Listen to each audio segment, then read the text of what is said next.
Ooh, hello and welcome everyone.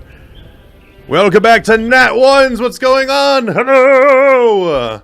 We're all here. Welcome on in. Thank you again, guys, for joining us on which installment is this? 18? 17? Yes. 18 episodes, and we're not dead yet. However, lest you forget, we were falling to our deaths just a moment ago, aka 2 weeks ago. So maybe a real short episode today. Welcome on in. Welcome to my channel. My name is Farrington Empire. I'm hosting here. If you guys are just joining us and you're not accustomed to the situation here, we rotate hosts. So this week it is on my channel, and 2 weeks from now it's going to rotate to a different channel. But don't worry, you can go to any of our channels. That would be my channel. And that's going to be Firecrow's. Wonderful. Go Firecrow. You follow Firecrow. Hey.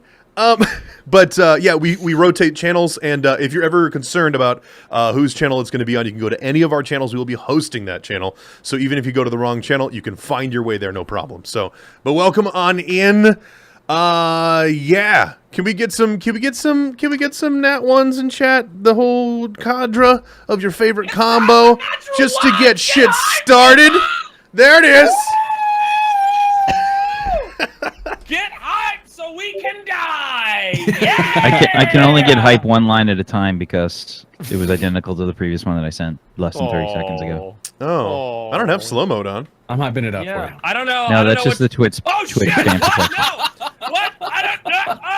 What? I didn't do it. Nothing happened. Shut the fuck up. Did you? Shut the fuck up. Did you? No, she's still here. Oh. Still here. What happened? What'd you do? Nothing at all. Uh-huh. Nothing. Yeah? I was trying to get sassy because I have a mod sword and it didn't work. Bum. Welcome in. Thank you for the Nat Ones. Come on, we could do better than that, right? Hello? Hey, Farrington. 12. This is Nat Ones. There's also a team here. Who are these guys? No one. Don't worry about them. They're fine. No, we're all part of Team Would You Kindly. I'm sure you guys are familiar with us by now, but we are a team dedicated to getting shit done. And we play Natural Ones with all of our teammates.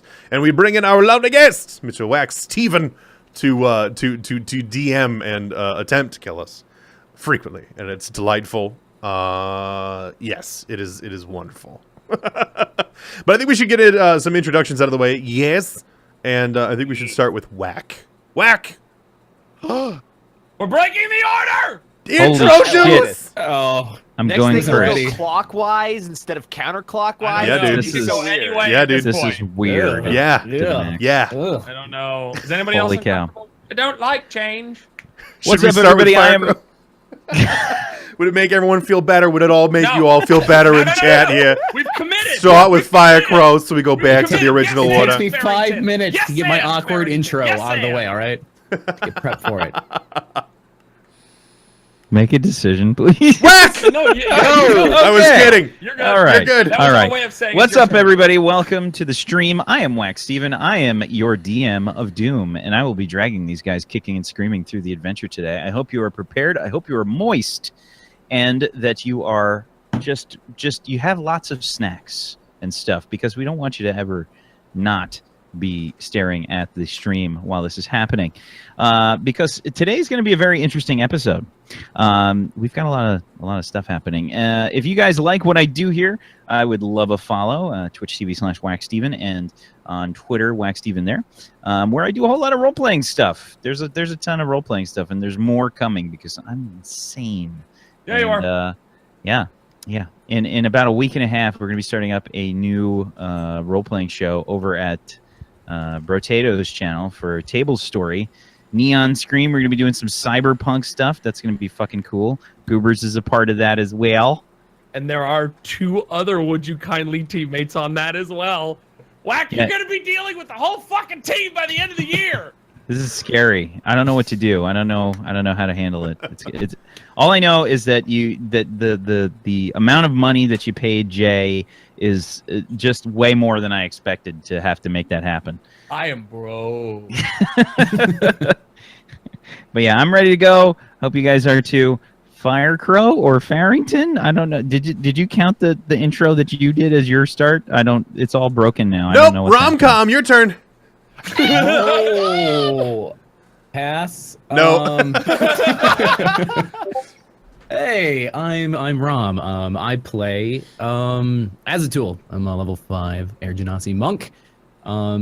During this, but otherwise, I'm also part of Would You Kindly. I play a variety of games. Complete any of those games as of the last like 8 months, but I sure as hell try. I've been really trying to get through Neo, but I got really distracted playing some Forza Horizon 3 and Dead Cells, which is a super good game. And now I really want to play the Surge, but I'm gonna beat it. I'm gonna beat Neo, and I'm gonna get down to it.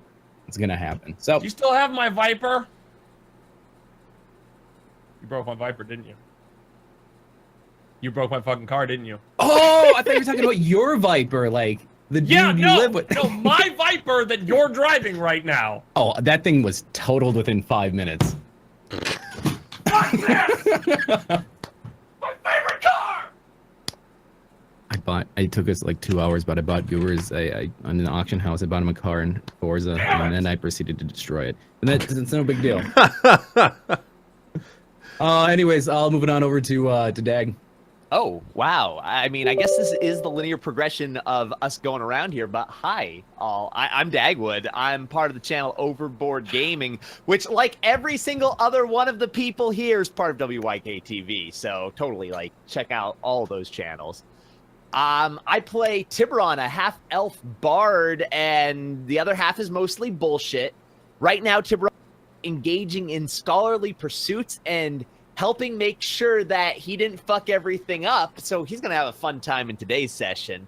Yeah, been playing that game that Rom said he wanted to play, The Surge, which is actually, despite the fact that it's called The Surge, really good and probably worth you checking out. But I don't know, if you like cutting people apart and ripping apart like giant half-mech exosuits, it's the game for you.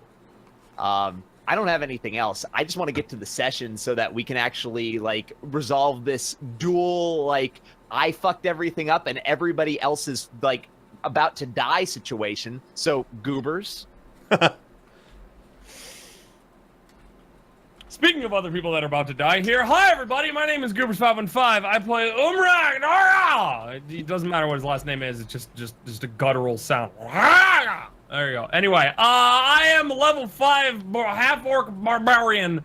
A swinging axe, I scream at shit, and sometimes I'm naked. So if that entices you, Eddie, follow Farrington. You can also follow me on my own channel, Goobers515, where I will be playing, who the fuck knows, I am actually making progress in Dark Souls. Last week, I beat like 10 bosses. I'm playing Dark Souls 2 for the very first time, and all right, listen up, people. I'm gonna say it. Based on my progress and based on how things are happening and working out, Dark Souls 2 bosses are easy. Play the DLC, goobers. Play the DLC. I'm just going to say, you play that DLC, it's going to kick your ass, and I'm going to love it. I'm on fucking Cloud 9 right now. Ain't nothing can touch me. I have Paul and St. Florps, okay? And I've been fucking wheeling and dealing like it's my damn job. Those bosses are easy and can suck it. All right, anyway. So, yeah, that's what I do on my channel. Follow me, Goobers515 on Twitch and Twitter. Okay, great. Next. Crow! Oh, hey, how you doing? I even have the stream in Zoom so you can see who's next. It was a joke, Farrington. It Uh-huh. was a joke. Uh-huh. A Um, likely yeah, hi, story. I'm Firecrow. I stream and things over on twitch.tv/Firecrow. Also part of Team Would You Kindly. Go figure that one out. So I'm doing Prey right now. I'm also doing Dark Souls 3. And I'm probably going to take a break from both of those to play the Surge because I'm digging it. So we'll probably be doing a little bit of that as well. And of course, on Saturdays, I do a little thing called Survival Saturday, where I play some type of survival game. We are currently working all the way through Subnautica to see if we can get the escape vehicle and get the hell off the planet. So there you go.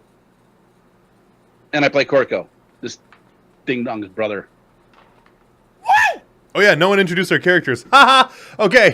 What? No, we did. Whoa. Okay. Whoa. Except for Rom. Oh, No, I Rom did. didn't.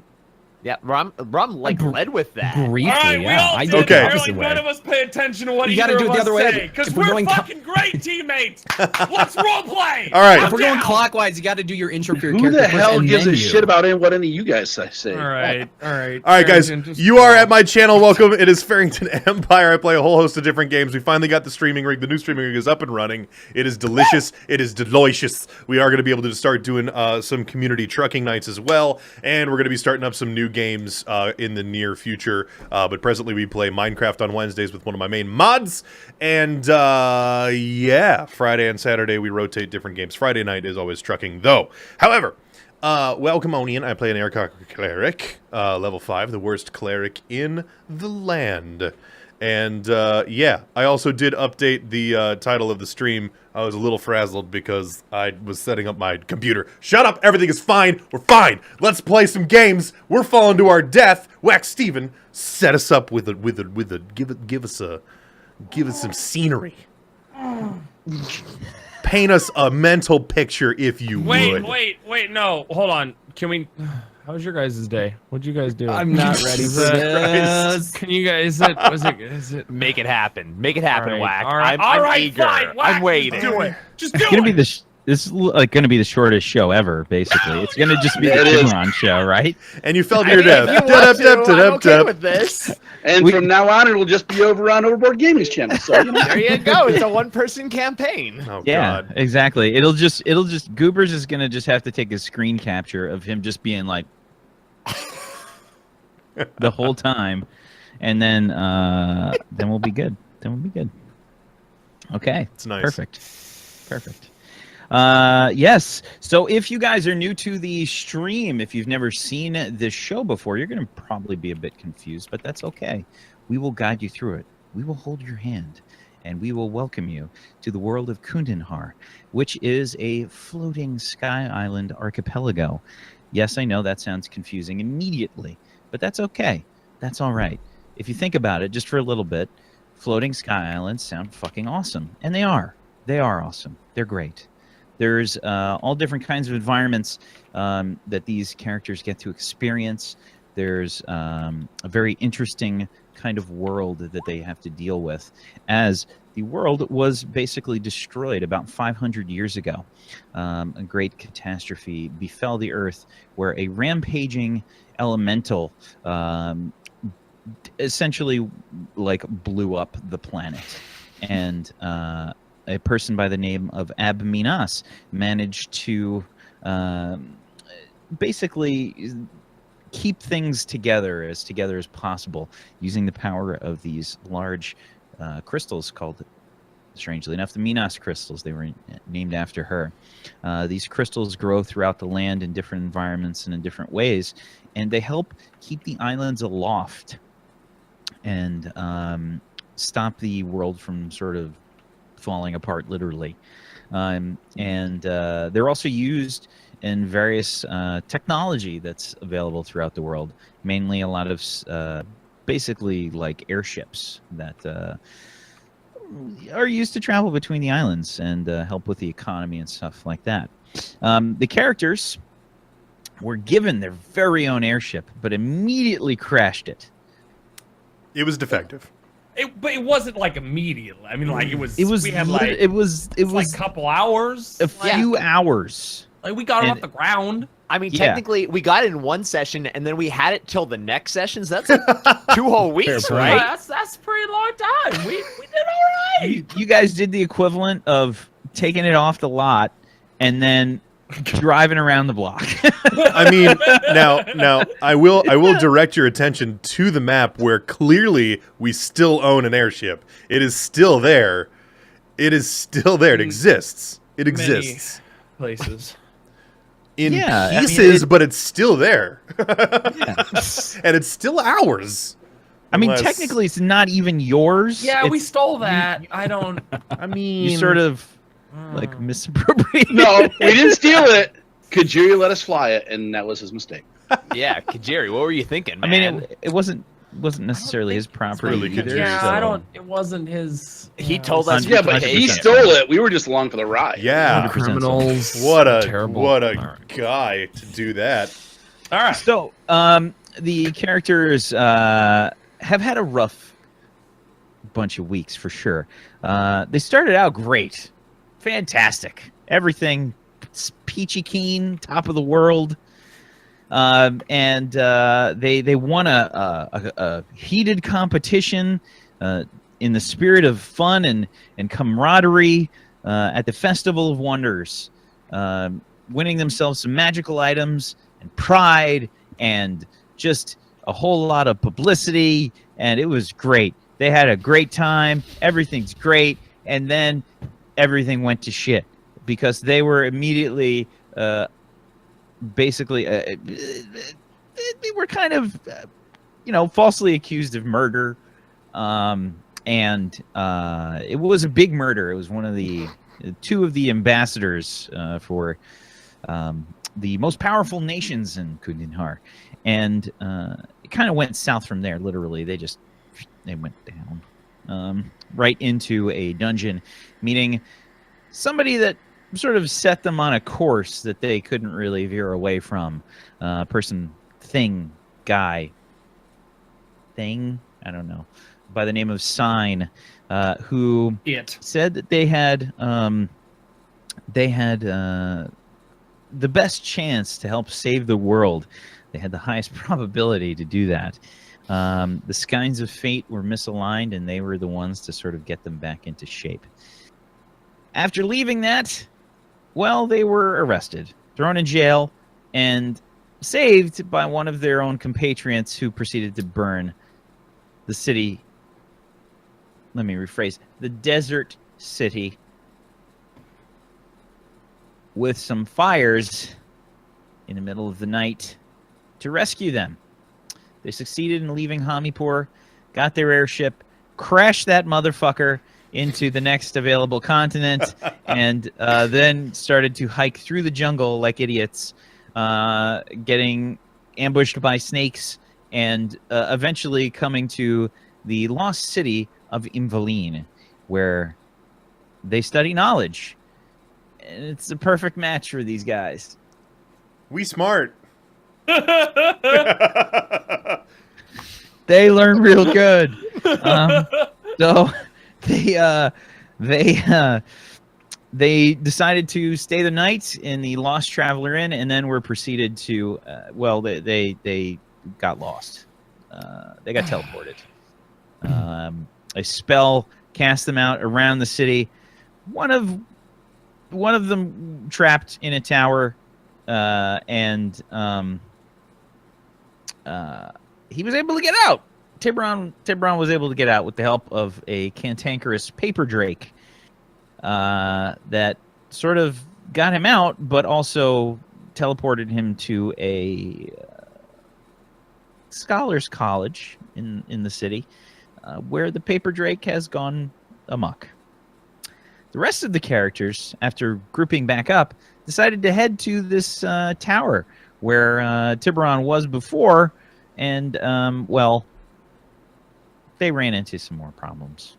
They discovered a way to solve some puzzles that were around the tower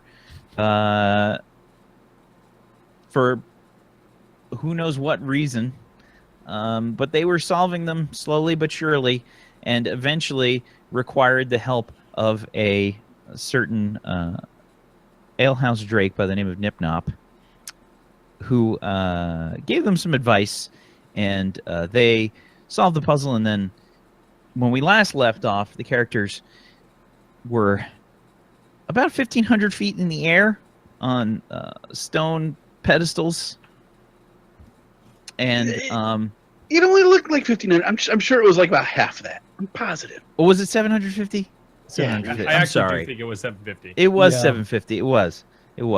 That's a I mean, big either difference. way, death. Nah, it's all part of it. Where's your sense of adventure? This is all part of the riddle. Yeah. Right? Well, I mean, right, Whack? Right? This is all part of the riddle. Right, Rat Whack? Right? I mean, Beaks Right! is probably. You got wings, bro. Why? Oh, I know, but I don't want my friends to die. I like the loud one. So, when we last left the characters, they had given an answer to the puzzle, and the pedestals that they were on began to collapse. While that was going on, Tiberon was dealing with his own problems. He was running around the Scholars College, and he ran into a Professor Gray, a gnome, an elder gnome alchemist who likes to blow stuff up. She seems very nice. Oh, yeah. She seemed very concerned about the paper drake, and they set off to try and corral it. But I think we should start off with the situation that's been happening with our characters on the pedestals. And let's bring you guys over here. Let's bring you over here. I have another map for you. It's very stark. And it's a it's not quite up to the level of the Hamipur map. I did it's a much quicker job. I just don't have the time, unfortunately. But yeah, you guys are located in the corner up here on 2D Kintago's Tower. Yeah. You're all starting to fall as the pedestals begin to collapse. The stones seemingly lose their cohesion and start to fall apart. The world comes rushing up, and you're all falling through the air. Like, Beaks, I assume, has some control over himself. He's outstretched his wings. But the rest of you are just careening towards the ground. I just start screaming and go into a rage. It's more like what you hear. So number one, I'm actually going to rage. Yeah. Do I have time to potentially try something? It depends on what you're trying. I would like to dive as fast as I can, hopefully trying to get ahead of my friends a little bit. I want to get down at the ground, turn around at the last minute, and cast Gust of Wind up directly at my friends to slow their descent. Okay. Sure. So you dive bomb to the ground. I would like you to give me an acrobatics check with advantage. Yay! I'll give you an advantage with your wings in the air. We'll say that you can handle that. I'll take that. Okay, 19. So, Beaks, you tuck in your wings and sort of minimize your shape to get as aerodynamic as possible and just start your dive bomb. You see Umrak just kind of flailing around, screaming. He's got probably like grabs like one of the loose bricks, and he's probably like, ah! Just screaming like, ah! He's like trying to break it in half just because he's just so damn angry. You just like fly right past him. Azatool, as well as Korko, are also just kind of like falling through the air. And I'm assuming you guys are probably freaking out as well as you're careening towards your doom. You see Beaks fly past down low. Beaks sort of spins around, and you just send out your wings to maximum wingspan. And you just, what does it look like when you cast your Gust of Wind? I think it's just one giant flap. It's kind of similar to the thunder wave in a way. Okay, so yeah, I feel like your divine energy just sort of like courses through your body, and you can see it like pulsate along your feathers and into your wings, and you just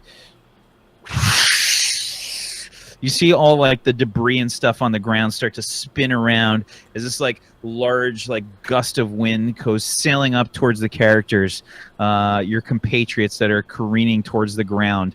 The air sails right past them. You guys careen towards the ground. Everything goes black.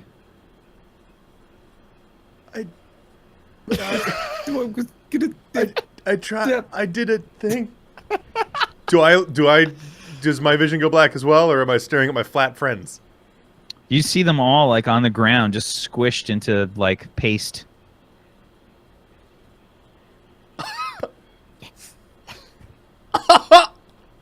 What? I'm gonna do things. I messed up.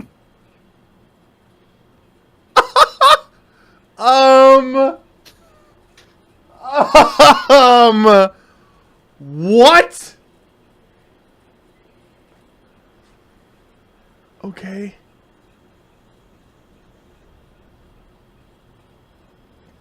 Beaks vomits. Just, yeah. What the fuck? What did you eat last, Beaks? Was it the breakfast at the Lost Traveler Inn? I think I got it. I think I did. I didn't have a chance to have an ale, but I'm sure I had some. I'm sure I had some seed in my pack. Some field rations that I nibbled on. I don't think I had breakfast at the inn. Everyone left as soon as I showed up. I didn't get a chance to eat. Okay. All right. So yeah, you walk over. Like you just kind of move around a little bit and just you start puking. Yeah. Yeah. I mean, like, there's nothing I can do for these guys.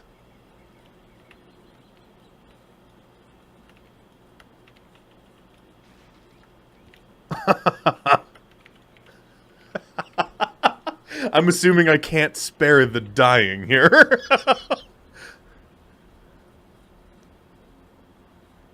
I'm gonna try the paste that is Corco, I suppose, if I remember where he landed. Okay. Yeah, they're about like 30 feet apart or so.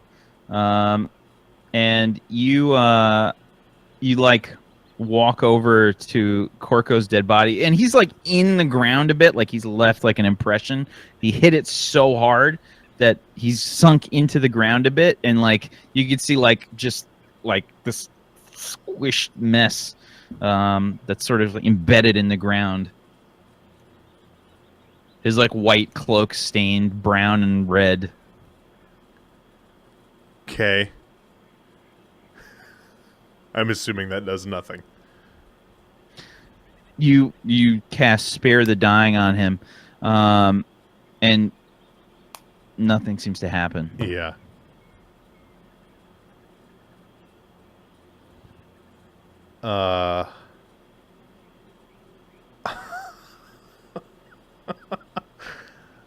I don't know what to do.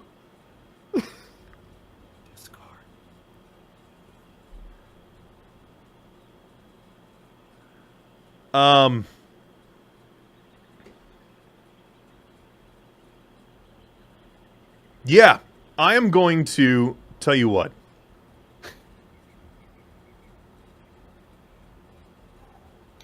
I'm going to channel divinity. I know that this is an odd usage for it, but I would like to pray to Talos and potentially I want to see if I can't get a hold of Sign. Yeah? So, I mean, explain the scene. What's happening right now to Beaks, and how is Beaks reacting to this? I mean, beyond the mechanical, what is happening here? What's happening to Beaks? I feel very responsible for the death of my friends. I'm desperate at this point in time. I don't know what to do. I tried spare the dying on one of my friends. I'm in a full panic. At this point, I'm praying to anyone who will listen. I'm trying to figure out a way to turn it back. My thought is to get a hold of, if I can get a hold of Sign, maybe we could pull one of the skeins of fate and change the way that this happened. Because there's nothing I can do other than the only thing I have is my faith right now. Role play it out, man. All right. Sign. I'm going to pull a knot on the ring that I have on my finger, the thread ring. I have one knot left. I pull the knot out on my ring. Sign. Korko, Umrak. Azatul, if anyone can hear me, if you can somehow hear me through this, please. Please, this is not the way this was supposed to happen. I tried everything. I tried everything to save you. Please tell me you can hear me if anyone is there. Please.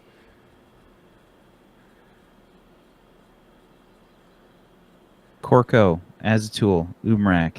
You feel this strange tugging at your ring finger, and you can hear Beaks's speech in your head, but all you can see is black. Can't hear anything else. It's just kind of this weird, almost sounds like you're in an echo chamber with Beak's voice echoing in your head. The Beaks? Can I hear him? Yeah. Korko! Korko, please God, tell me that's you. I think it's me. Why can't I see anything? You're dead. You're next to me. You're dead. You're dead. Do you see anything dead? around you? Are you by Sign? Are you back in the temple? Do you know where you are? It's all black around me. I see nothing. I don't feel dead?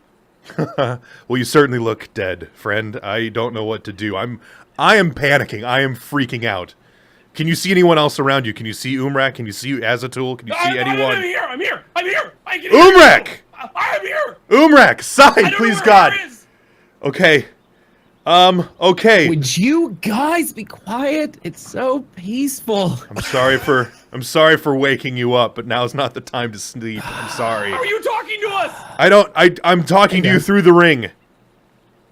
Do you see anybody? We don't Can have you much time. Can we see? I know. Can you see anybody? Is there a light? Is there anything around you? Can you dark. Can you feel anything around your hands? Can you feel threads? Can you feel anything? Can I we felt feel something when you.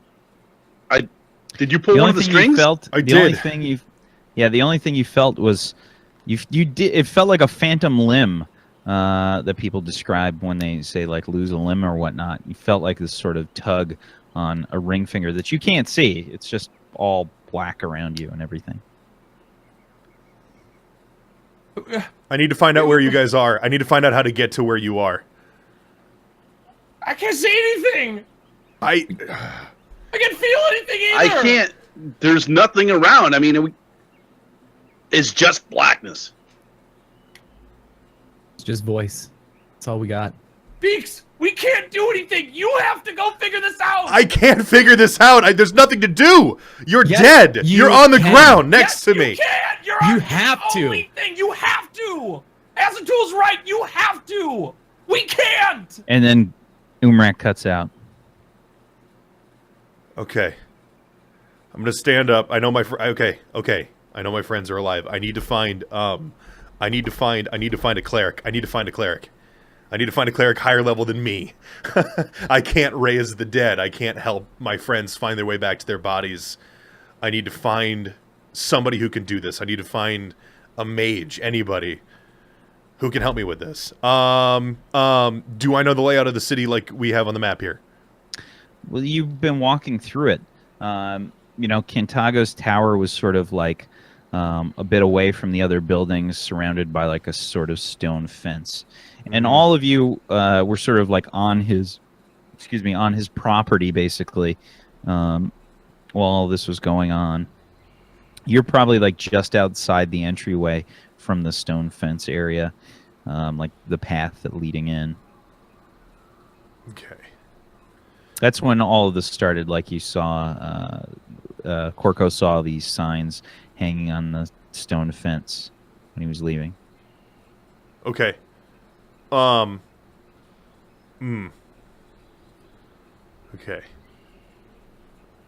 I need to. Okay, I'm gonna. Wait. Where's Nip Nop? Where's Nip Nop? Give me a perception check. Nip Nop! Nip Nop! Are you holding him? That was persuasion. Sorry, perception. You do not see Nip Nop. Okay. I look for. I wanna search around for the mug or pieces of the mug. But there's nothing. I gotta go to the Lost Traveler Inn. I'm gonna fly to the Lost Traveler Inn. I'm gonna double time it over there. Sure. So you just gust your way up, flapping furiously, getting some distance between you and the ground as you start to head up. A strange thing starts to happen. When you start to fly away from the tower, everything sort of feels a bit different. You go beyond the stone fence, and no matter how hard you flap, it doesn't feel like anything's getting closer to you. Okay. Okay. Like you're flapping for a few minutes, and you're like, "What? Like, I'm not getting closer to that building that's right there. Like, why?" So I'm still right over the fence then. I can't go past the fence. But it's this weird, like, perception kind of, like, mind fuck that's happening right now. Like, you can feel yourself moving forward, and you look down and, like, you fly over the fence, but it's just like you're just not making any headway. It's like, it feels like everything else just keeps moving further away from you. Okay. Okay. I'm gonna turn around and go back. I'm gonna go back to the gang then. There's obviously, okay. Okay, there's something in play here. This trickery bastard. It's got to be Contago. I look for signs. Is there something else on the ground, puzzle related, anything that looks like it might have set itself up magically, that looks out of place? Give me an investigation check. Okay. Okay. So you're just kind of like looking around furiously. You turn back to the group and check all around. You can see that several of the signs that were on the ground, I guess that would have been on the pillar, are all just sort of like broken up, like they're into various pieces. Like you find just all these different like chunks of the different signs, and they were all kind of shoddy, right? Like they were kind of held together, like on top of some sort of cobbled together, almost look like panels of wood. They were just kind of like cobbled together, and written on them was the stuff from before. And they're all kind of like broken up, except for one.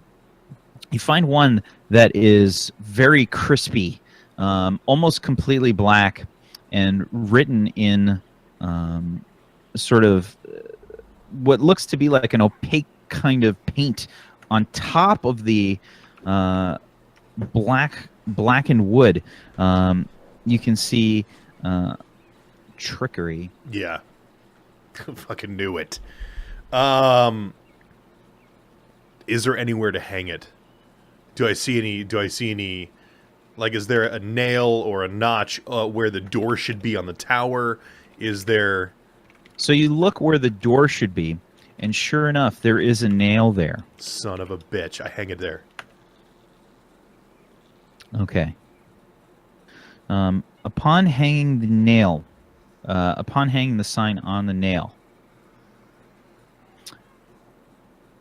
the stone in the archway appears to be on some kind of hinge.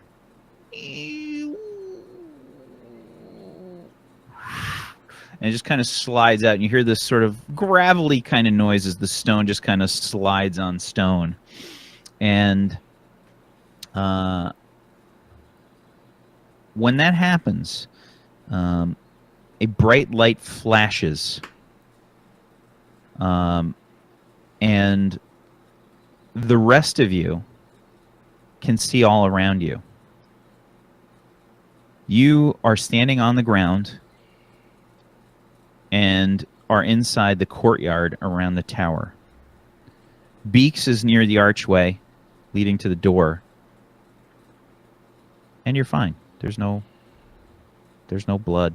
There's no brains splattered on the ground. There's no Umrak mid-scream with his jaw curb stomped into the ground. I see this. Yeah, you turn around and you can see everybody just sort of I just tackle him. I tackle all of them. I just grab them all. I run up to I thought him, you see him, fucking like, died, you asshole. I thought you died. You son of a bitch. Oh my god. Yes. Oh, it's so good. Oh my god. I solved the puzzle. I solved the puzzle and you're alive. I am on top of the world right now. Yes. What just happened? Trickery. We weren't alive? Trickery. Look, read the sign on the fucking door. It was trickery. Oh, that son of a bitch. I'm going to kill him. I'm going to fucking kill Katago. When you point to the door, there is no more sign. There is no more nail. None of that's there anymore. But the archway is open. And inside, you can see this very cluttered and very messy, small sort of like living space. The tower itself doesn't have a huge diameter. It's probably only about like 20 feet or so in diameter. And it's littered with like all this sort of secondhand furniture. And there's a basically like this situation that looks like a complete and utter shit fest. Like the place is a mess.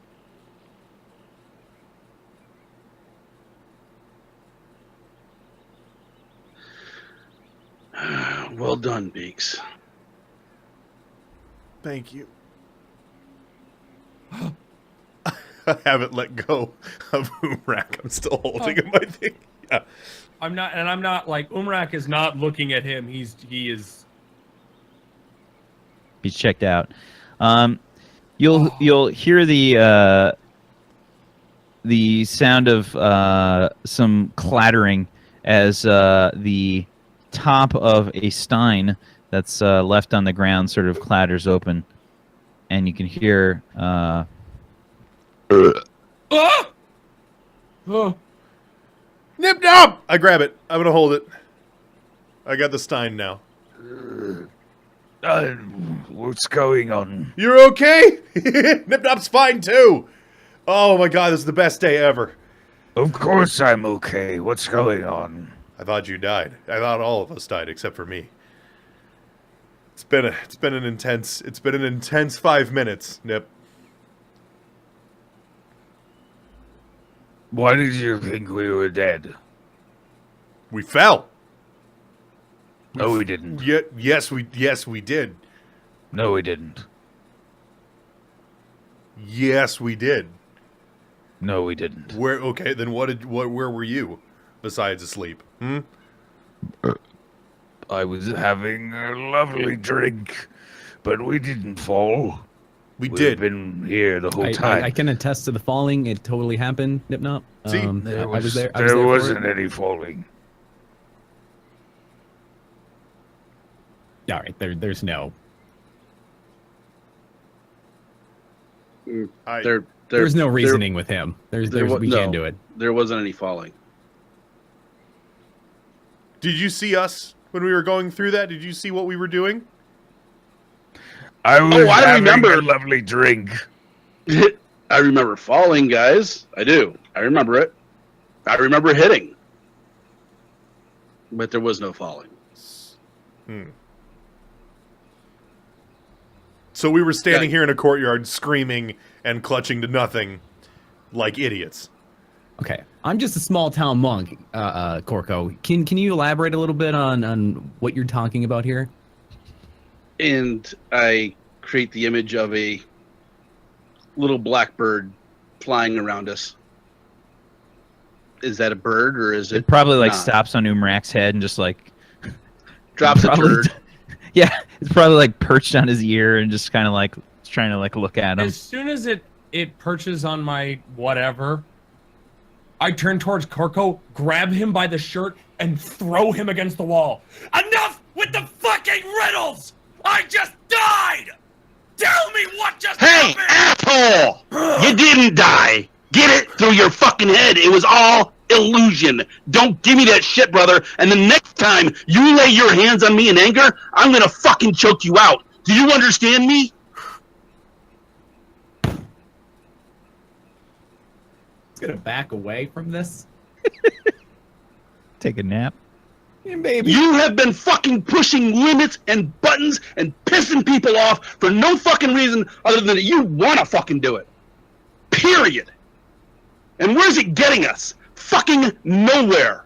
Stop and use the fucking brain between your head that I know you have, and stop acting like a fucking dick. And by that I mean what you have swinging between your fucking legs, and that's all you've been thinking with.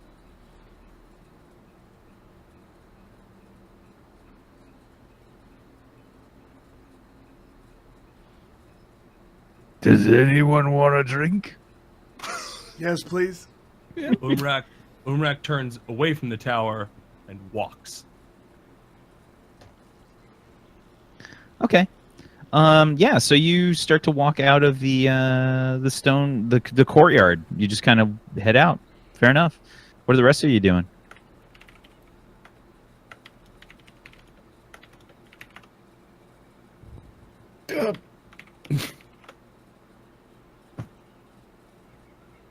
I'm gonna stick my head in the archway and go, fucking Cantago! gonna walk So yeah, next to you Beaks you for a sort of second. stick your head Yeah. in. I'm gonna let You- I'm gonna let Corco. I don't want to follow Umrak. I don't think that'd be wise. And I So, think like, I'm just gonna let Corco look inside. I'll just be here with Nipnop. I think. I Just feel like hang out. you as Tool and Nipnop are just like staring at each other. Like Nipnop is just kind of like looking around. He's just kind of whatever. Oblivious. Yeah, and Corco, you stick your head into the tower, and inside it's very musty in here. It smells like it hasn't gotten any fresh air in like a long time. It smells like overwhelmingly of like paper and dust. You know, like it's just. Ugh. There's a spiral staircase that's leading up along the wall of the tower, and inside it's really weird. Like all the angles just seem like odd to you. It kind of gives off like you're getting like a little bit of vertigo almost. Like you're getting like a kind of like an MC Escher kind of vibe in here. You know what I mean? Like stuff like not really making sense. You're trying to like follow the stairs with your eyes, and then like suddenly it's a fucking railing and it's going this way. You know what I mean? Any response to the yell? Give me a perception check.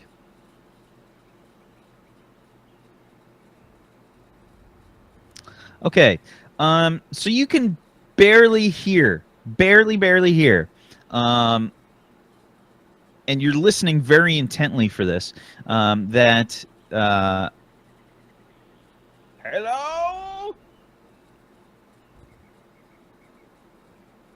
Don't close the door! There's no door, it's just an archway. And again, it sounds really far away, but you can hear like somewhat of a clatter.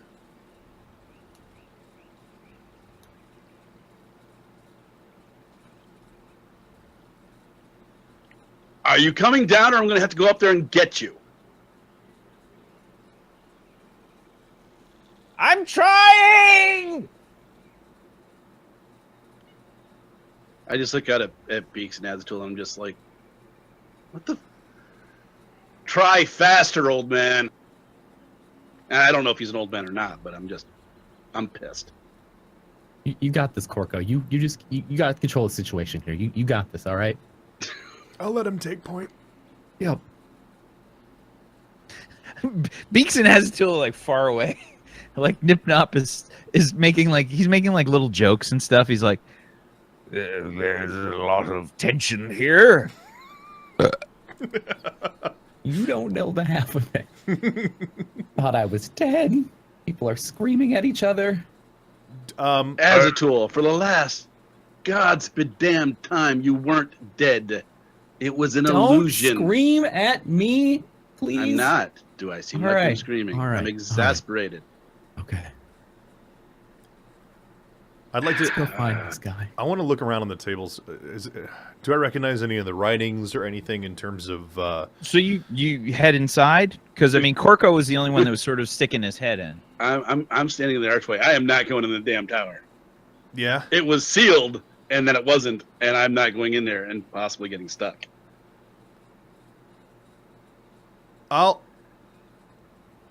I'll squeeze past him. I'll squeeze past him and go to his table, see if I can see any writings that I would recognize in terms of how to operate this tower, maybe open doors, something along those lines. But I'm gonna give Corco a wide berth. Sure. So you can see like this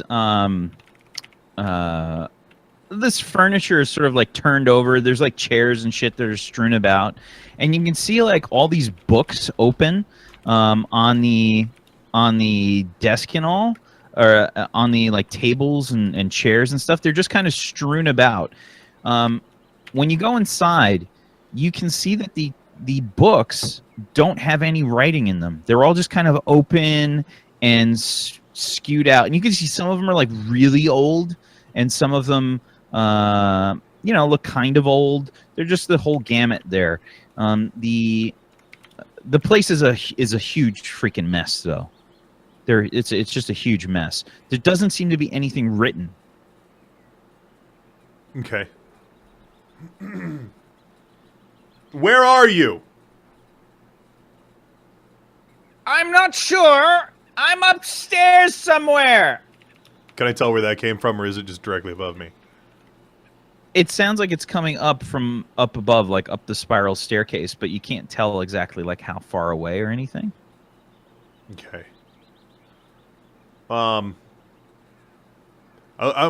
Should I go up? I want to go up and look for this guy, because I want to get my hands on him as well.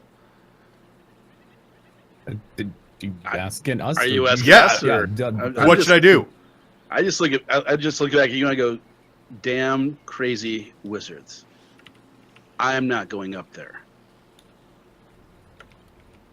I mean, I'm still convinced we were dead, so you probably know better than I do. So Screw I'll it. take your word for it. I'm going after the guy. I'm not going to sit around and wait for him to try to come down to us. I'm going to go up the stairs. Okay. I'm taking As Nip you- Nop for comfort. Sure. And Nip Nop is just kind of staring around, and he says, It's been a while since I've been here. The place is a bit of a mess. I noticed.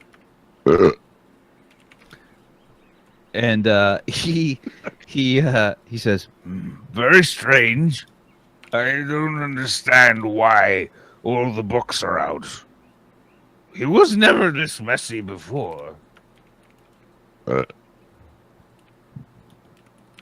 and you head up the staircase, and the staircase is doing what staircases do. It goes up to the next flight. As you get up to the next flight, you can see that the shape of the tower is way different. It doesn't make sense because you saw outside the tower. You know that it's, for all intents and purposes, it seemed like a cylinder. It was a bit odd, like it was some parts of the cylinder were sort of on a different angle and looked like some were wider and whatnot. But for all intents and purposes, it was a cylinder. It going up. But as you get onto the second floor, you can see that the staircase sort of takes like a sharp turn and it straightens itself out and it connects to like one of the other walls and it crosses through the middle of the room.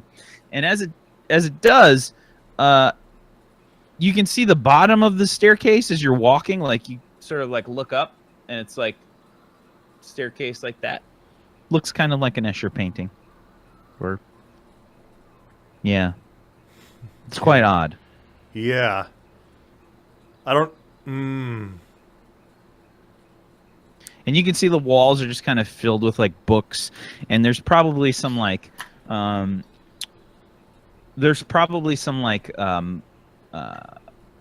what look to be like maps, except what you're expecting on the map are to see like places and things, but the maps just kind of show geographic locations in that you're seeing like a topographical map of some other places, but there's no names, there's no legends or reference points. They're all just kind of empty.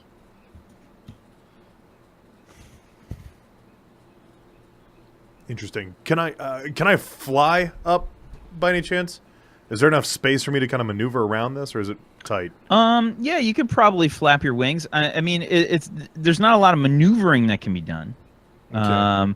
But yeah, you start to fly up and do what? Where I'm going, I don't need stairs. I want to get up, see if I can go up a couple levels, see if anything changes, and see if I can't find where Contago is.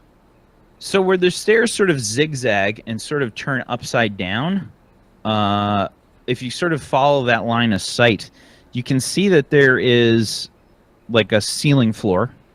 And on the ceiling floor, you can see some tables and chairs and things.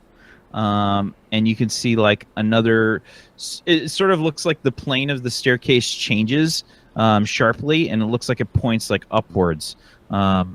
So you sort of like, I guess, angle yourself towards that direction. As you do that, your sense of distance and direction starts to get a bit distorted. It's sort of hard to now tell like what up from down is. Mm-hmm. I'd like you to give me I think this is going to be, I would like you to give me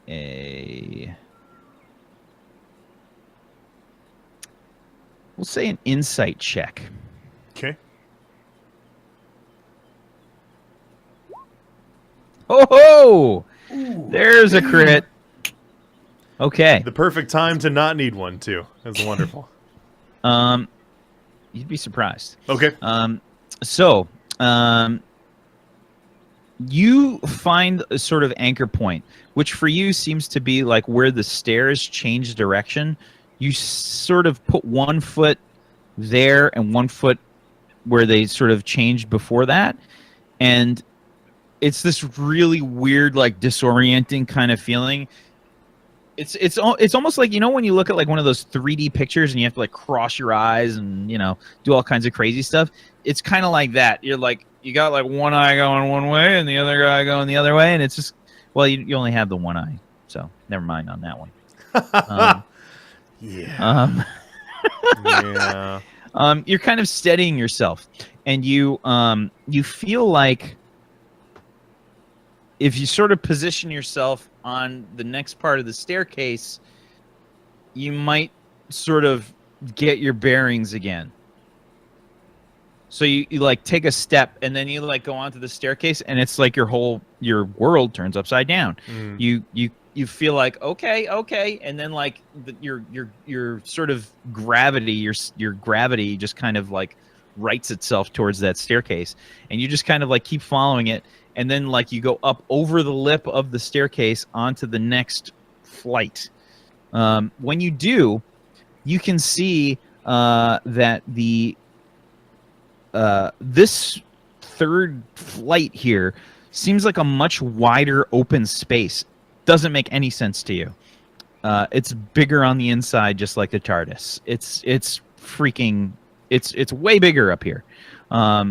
And as you sort of go over the staircase, the stairs kind of make this geometric pattern where they move around in a square, or like a sort of linear pattern, I should say.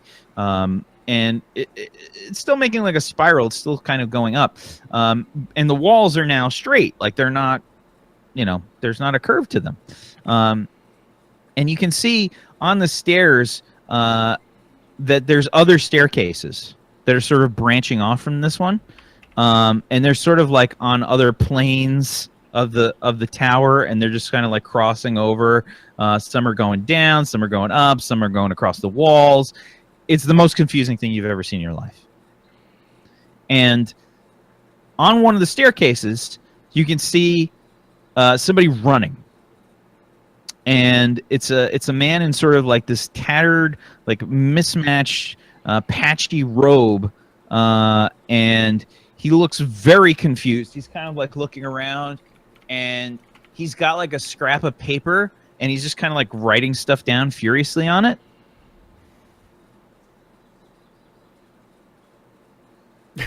Yo, hey! Try to get his attention. What? Ah! Over here. That's the way. Yes. Oh, come to me. Oh. And he, you can see like he starts to. Okay. If I go across, then right, down.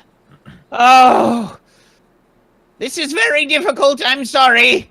And he starts to. You can see like he's trying to do some like really hard mental math, and he's sweating. Like he's actually sweating. He looks like out of breath.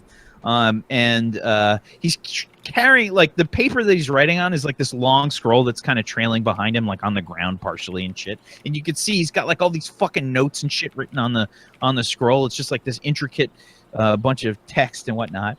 And he just like starts trotting along. He says, "Stay right there. I'm using you as a point of reference." Okay. Contago, I presume? Yes. I'll be there in a moment. And he starts to like run down the stairs, and he's on the wall, like he's on the left wall or something, like he's just walking, and he's walking normal, like he's not falling over or anything. He's just walking normal.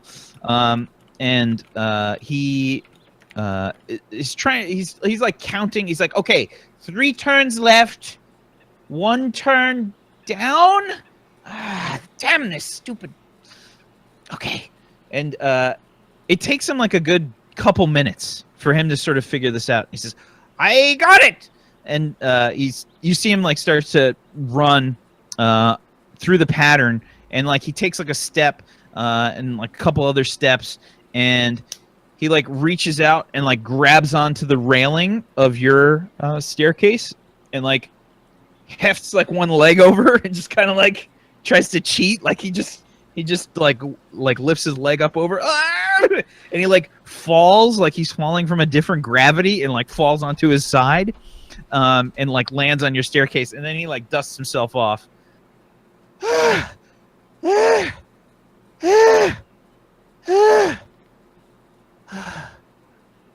Doing okay? Yes.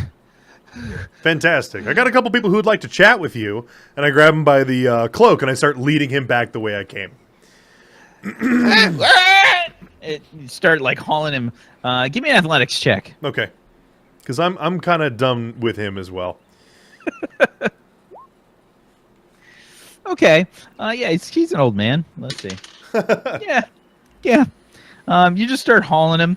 Probably a bit roughly along the staircase, and easy. That's I'm shin splints. Oh, very well. Okay, and you kind of like come down around the stairs again. Oh, my stomach. Oh, and you right yourself onto the next flight and get yourself back down to the first floor. And he just like gets down to the first floor, and he just like falls to his knees and starts kissing the ground. Oh,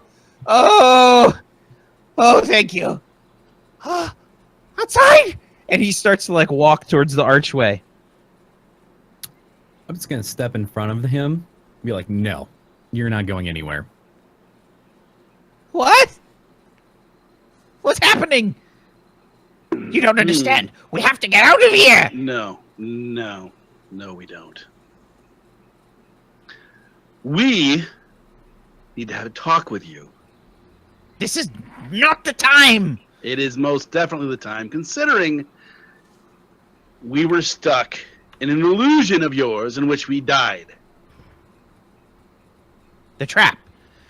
Ah, yes. We were all stuck in a trap. You don't understand. I'm not so sure I care to understand, old man. I didn't do this. This wasn't my fault. It's your tower, isn't it? I wouldn't cast a trap on myself.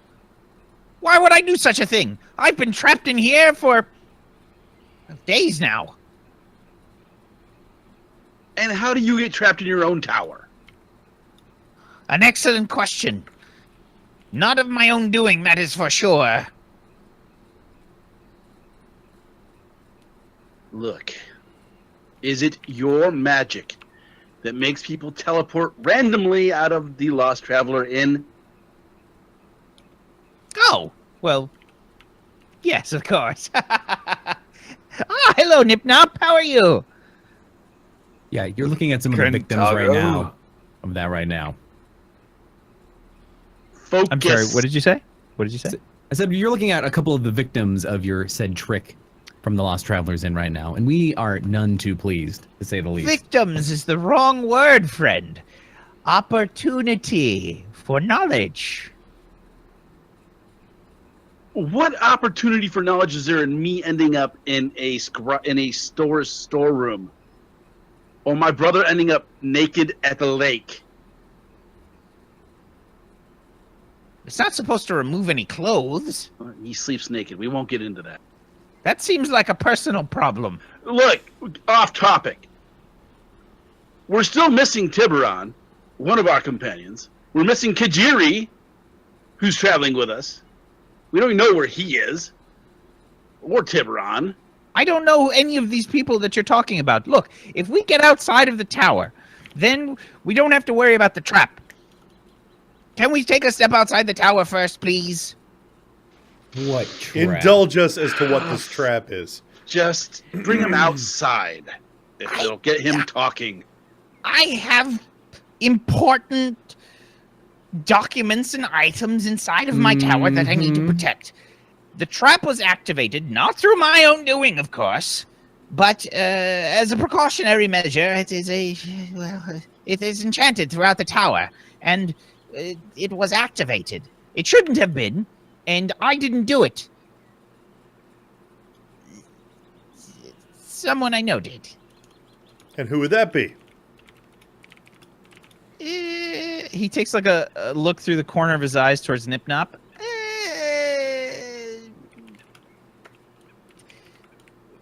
Well, he's a sort of associate of mine. Define associate. Have you ever heard of, and he's just kind of like, again, just kind of like, he keeps glancing like out of the corner of his eye towards Nipnop. Have you ever heard of a paper drake before? I'm sorry, a what? Nipnop just kind of like, for the first time, like he actually seems like he's paying attention. A what?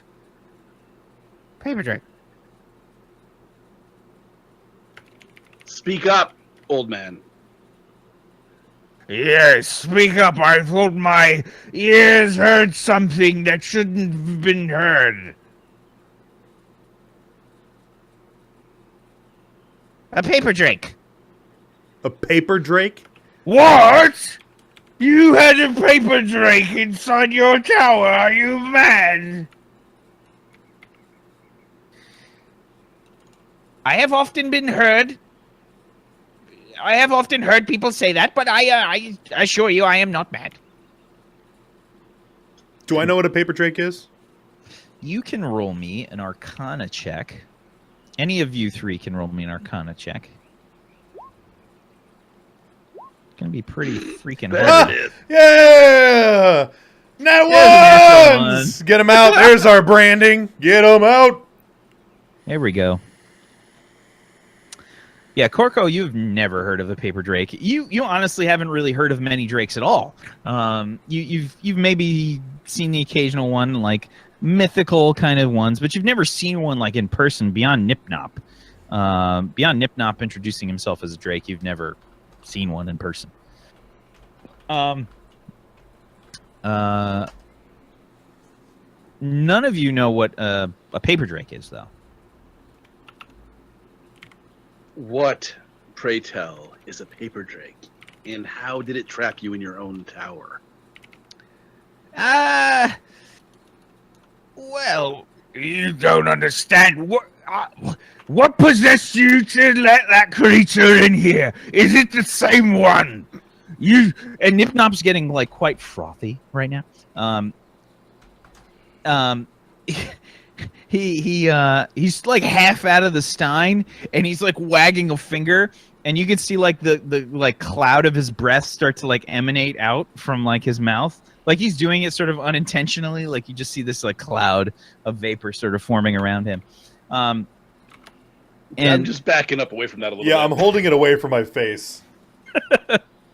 yeah, and he says, No, Nip-Nop. He assured me that he was secure in the tower and that he wouldn't get into trouble. You see, I needed his help to figure out if it's never worth the trouble. That one is always a problem. If you didn't bring him back to here, then this whole situation wouldn't have happened. Where is he? That's the problem, you see. I don't know where he is. He's gone. Gone. Well, yes, I've searched everywhere. I am so disheveled. Why is this important? What's the issue? You've never seen a paper drake before. No, sir. No. They're troublesome little buggers. Well, he's not little per se. He's larger than me. But paper drakes, they can alter text and spells and all kinds of manner of things, as well as completely erase them. You don't understand. In a town devoted to knowledge, it's one of the worst things that can happen. Did you guys get that? I caught about half of that. Did you say he's devoted to knowledge?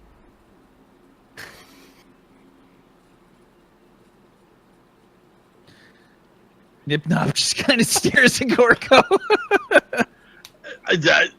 That's honestly what Corco heard, is like he's devoted to knowledge. I'm like, how's that a bad thing? He alters texts. No, he erases text and can alter spells. It's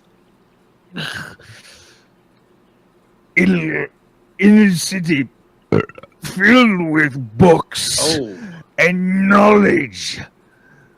The written word is paramount. The last time that creature was allowed into the town, he went to the...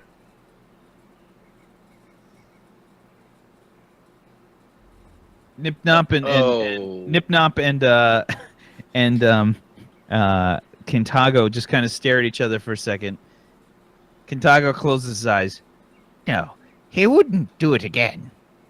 Of course he would. He has no impulse control. Nipnop like takes a slosh. It tastes like a drink from the beer.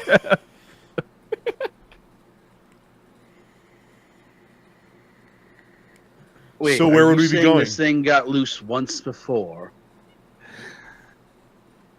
And they both turn to you. Yes. And I look at the waiters like, and I take it did a bit of damage to the local store of knowledge. The Scholars College. We need to go there immediately. Of course we do. I look at the others and I say, knowing Tiberon's, It's this way. Let's go. where else would he be but in the middle of this shit? Kintago's trying to like run. You probably have him by like the collar or something. Like should we do this, guys? We do need to take care of Contago and take care of this. mess Oh, I before. plan on still having Yes. words with this old man. Trust me. I'm not going to take my eyes off him. I'm following him. Okay, and you guys start to huff and puff your way off to the Scholars College as Contago runs his old man legs away. And that's where we're going to take our first break, I think. Woohoo! All right, guys. Don't go anywhere. Tweet out the stream. Let everybody else know what's going on. We didn't die. We solved the puzzle. We died. We totally did. And for all I know, Umrak's having a nice, cleansing, calming, nude stroll by a lake. So it's good. He's just taking a moment. He'll be fine. He'll be fine. But we're going to take a break. Get up, stretch your legs, grab a drink, hit the restroom, all that good stuff. Don't go anywhere. We'll be right back here in about 5 minutes or so. All right? Sit tight, guys. See you in a second. Bye-bye. Bye-bye. Bye-bye.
Ooh, welcome back. Welcome back to Natural Ones. What's going on? Yes! Thank you so much for the tweets. You guys are awesome. Continue to do so. Let your friends know what's going on over here in this channel with Natural Ones. Things are happening. We are tracking down a paper Drake, if you are just now tuning in. But welcome back. I hope you guys had a good break. Got to stretch your legs, get a drink, and all that good stuff. Yeah, so we are off. We're chasing a mischievous mage, and heading over to the Scholars College, so that we can track down said paper Drake. Yes, good. Let's get some nat ones. Can we? We've only had one today. Can I see some nat ones in chat, please? I need to make sure you guys remember how to do it. Because you just gotta ask Firecrow to roll a little bit more. Yeah, hey Firecrow. Wow. Wow. Ouch. Wow. For the resub, thank you also, guys. Thank you for for the resubs, and we had a new sub as well today. Thank you so much with the Team Tuesday format and stuff. I don't get a chance to thank you all individually, but I just want to thank you guys so much. I really, really appreciate it, and I look forward to seeing you guys in future streams. Thank you so much, and welcome to the Steamworks. That's all I'll do. Okay, anyway. Whack! Take it away, buddy. Sure, I'd love to. So you guys have sort of marched off. Umrak, where are you heading? Umrak wants to head... I'm guessing the lake on the map there, or the little opening by 6 is where the lake where he was. Okay. He wants to go back for a beer. He's gonna go. He's gonna start walking back towards the tavern. He wants. He's not doing good right now. Just stomping and just like bad shit just happened. He lashed out because that's what he was used to. His brother would always just, take that and just redirect it somewhere else. But this time he's. Oh yeah, right. All right, so proper D&D techniques, or role-playing techniques. So Umrak's walking back, thinking to himself. This is more of an inner monologue than anything. I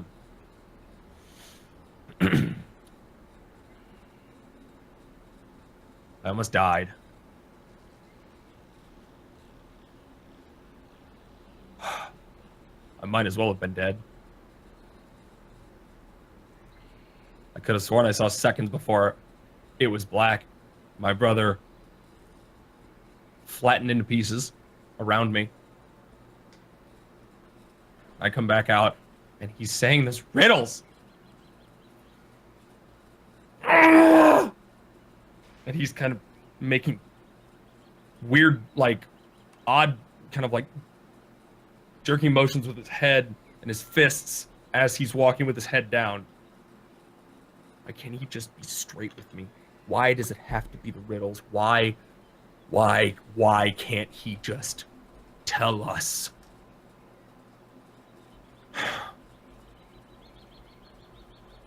And not much goes through his head until he gets back to the tavern. In which case, after he does, and he sits down, he has a drink in his hand. He's ordered the same drink that Nip Nop had him get before. This time, sips it slowly. So you walk past the lake, and everything sort of happens real quick. It's like when you've driven to work every day, and you just kind of tune out the drive after a while. You know what I mean? It's like suddenly you're at work. Oh, here I am. And it's you don't even realize the way that you're going to work, but it's just you do it every day, so it's you're kind of in the moment, and you don't really notice how quickly you get back to the Lost Traveler. But you sit down and sort of unconsciously order a drink. One shows up in front of you. You're not even quite sure how it gets there, but it's in front of you, and you can see that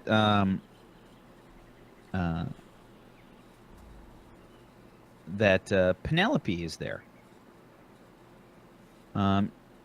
She's sort of like rubbing out some sleep from her eyes, and she's behind the counter with, oh God, did I write his name down? I don't think I did. The water Gustav? gymnasts? Gustav? Gustav. Gustav. Yeah. GG, Rob. Was it Gustav? I think it was. I believe so. I thought I wrote that down somewhere. Okay. My bad. Yeah, so Gustav and Penelope are both behind the counter, and Penelope looks sort of tired, and she's a bit disheveled. Like her hair is like a big froofy mess, like it's all frazzled and whatnot. She's yawning a bit, and for the first time, you realize that you're actually in the Lost Traveler Inn, and that you're sitting down, and that Gustav is saying, "Hello." Sorry, hello. Gustav, right? Yes, you seem a little troubled. Are you all right?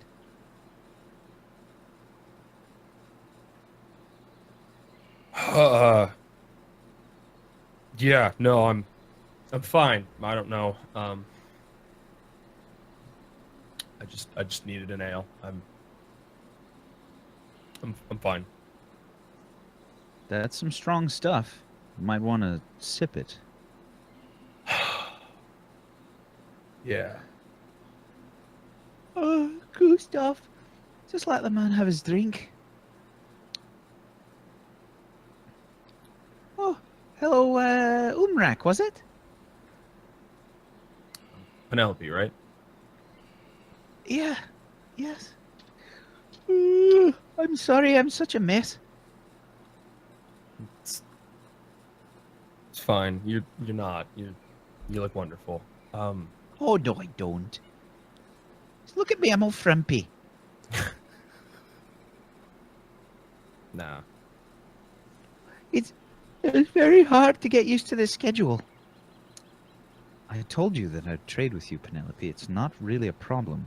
I don't need much sleep. Well, I want to make sure that I'm contributing, Gustav.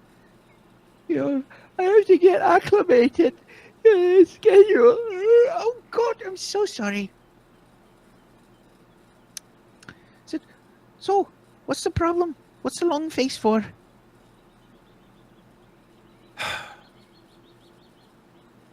Where are your friends? Do you have any siblings, Penelope? Yes, Older, younger? yes.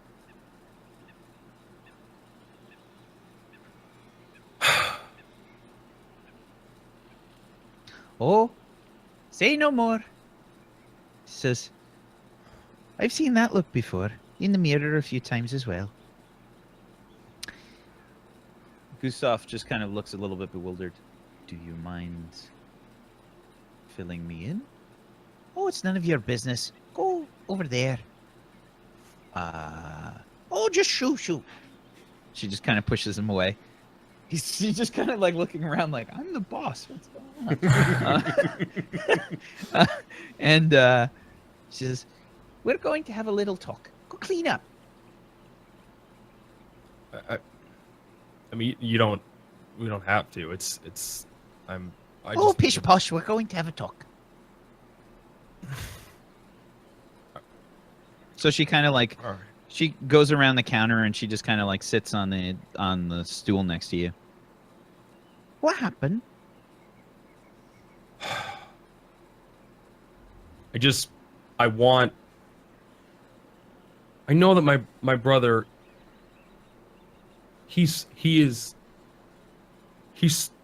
I look up to him, okay? And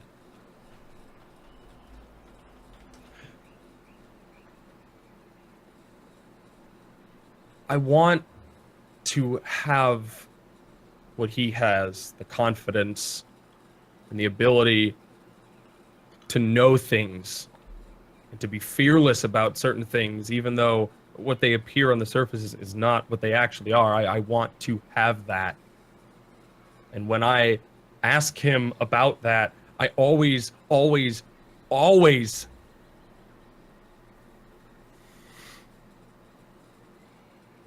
get treated like I'm the younger brother. And I am. But I feel like the days for that should have been long past by now.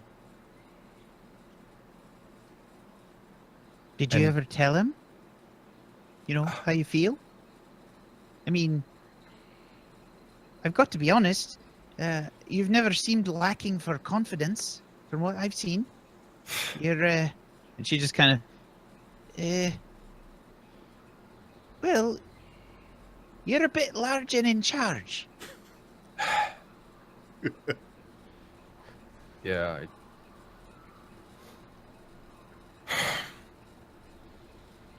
I suppose I try to put that air on for people. Seems befitting of people like me, so why not play the part? Well, from my experience with my siblings, any kind of, well, berating or,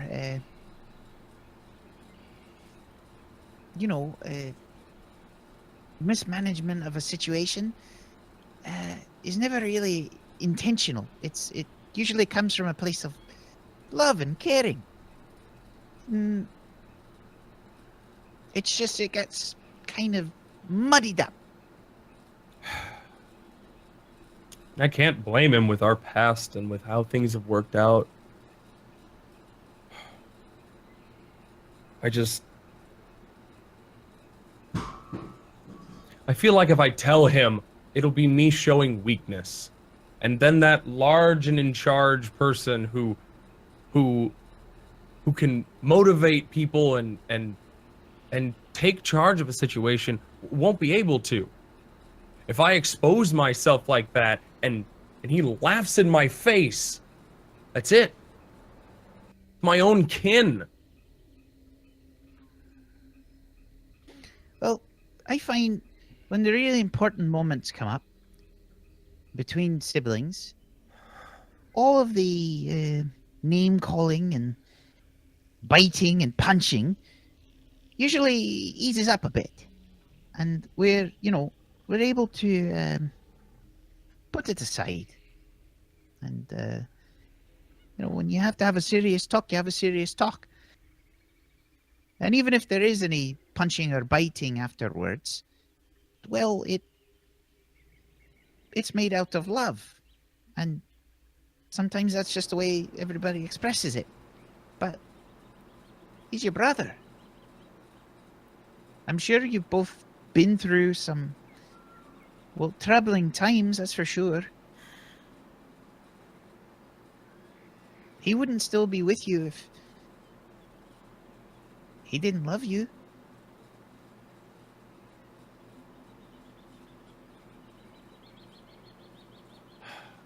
You know, I'm ashamed to admit this, but I didn't give you enough credit when we first met. And I'm sorry for that. Why don't I don't deserve any credit? It's not true at all. You help people, here's your job. Great. And you're good at it. Oh, On I'm top just of a that- clumsy mess. and she's like, pushes you. She like half falls out of the stool. Don't. You're personable, and you can help. You didn't have to come talk to me. I am going to go talk to my brother now. I haven't talked to somebody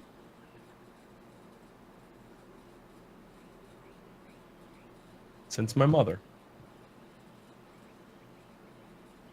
Well, that's good then. At least you're, making progress. I should, I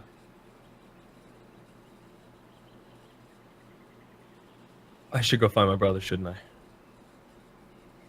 Well, you're probably not going to find him at the bottom of that stein. Speaking of which, where's Nip Nop? I haven't seen him all morning. Or afternoon now? He's still at the tower. The tower? They got into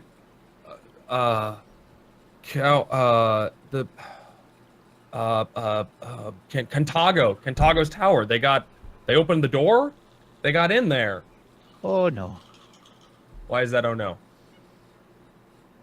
Well, whenever Cantago's involved with anything, he's a bit of a problem starter. That's why we went to go get him in the first place, because we don't know where the rest of our friends were. Well, what happened? Oh my God, you don't know. No, what? Oh, Penelope, you're adorable and you are so helpful. I have to go now. Thank you. She's like Are getting you- red. You're hold on one second.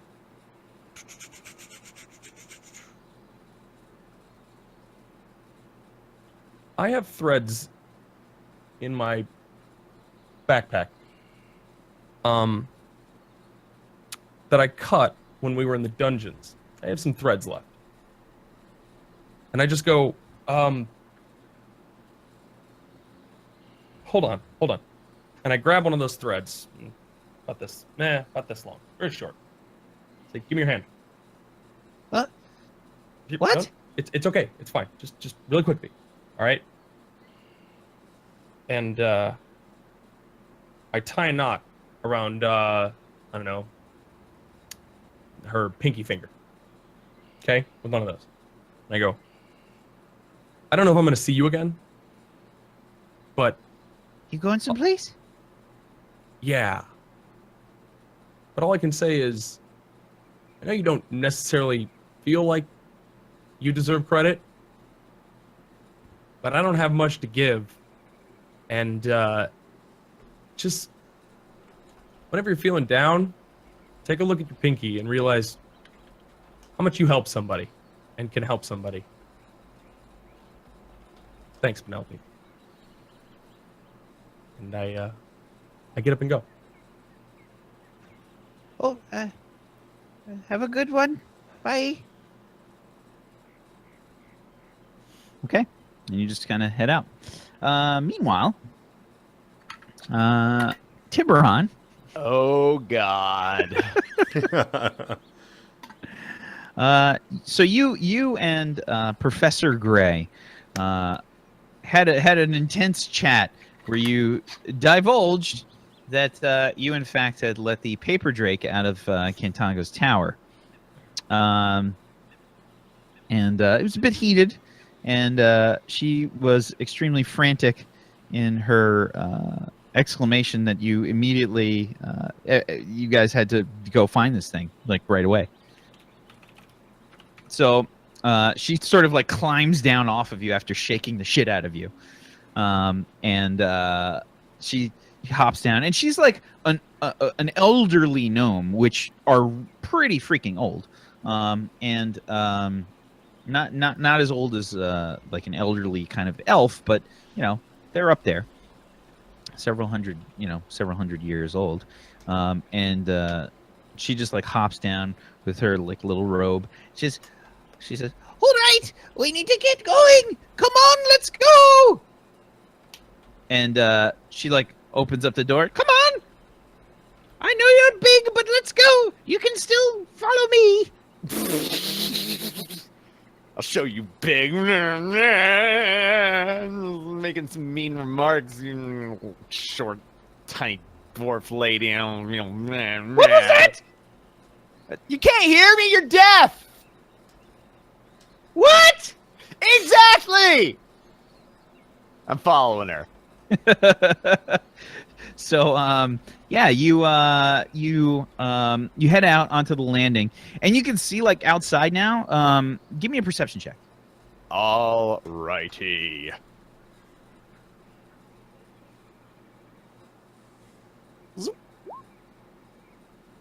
Okay, 15.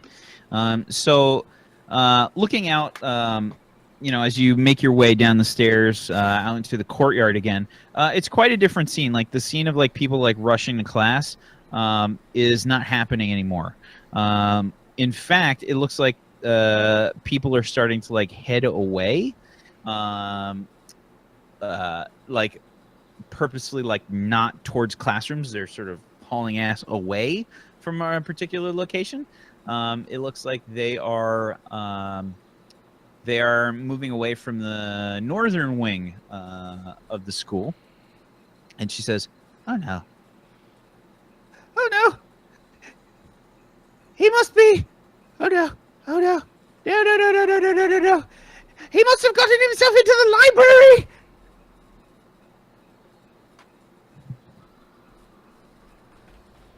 You're muted. I did not say anything. I was not muted. Okay. I am taking in the weight of that situation. Are the people frantic? Are they like running, or are they just? Oh yeah, they're running. Like people are running away from the northern wing. No! No! No! No! No! No! No! No!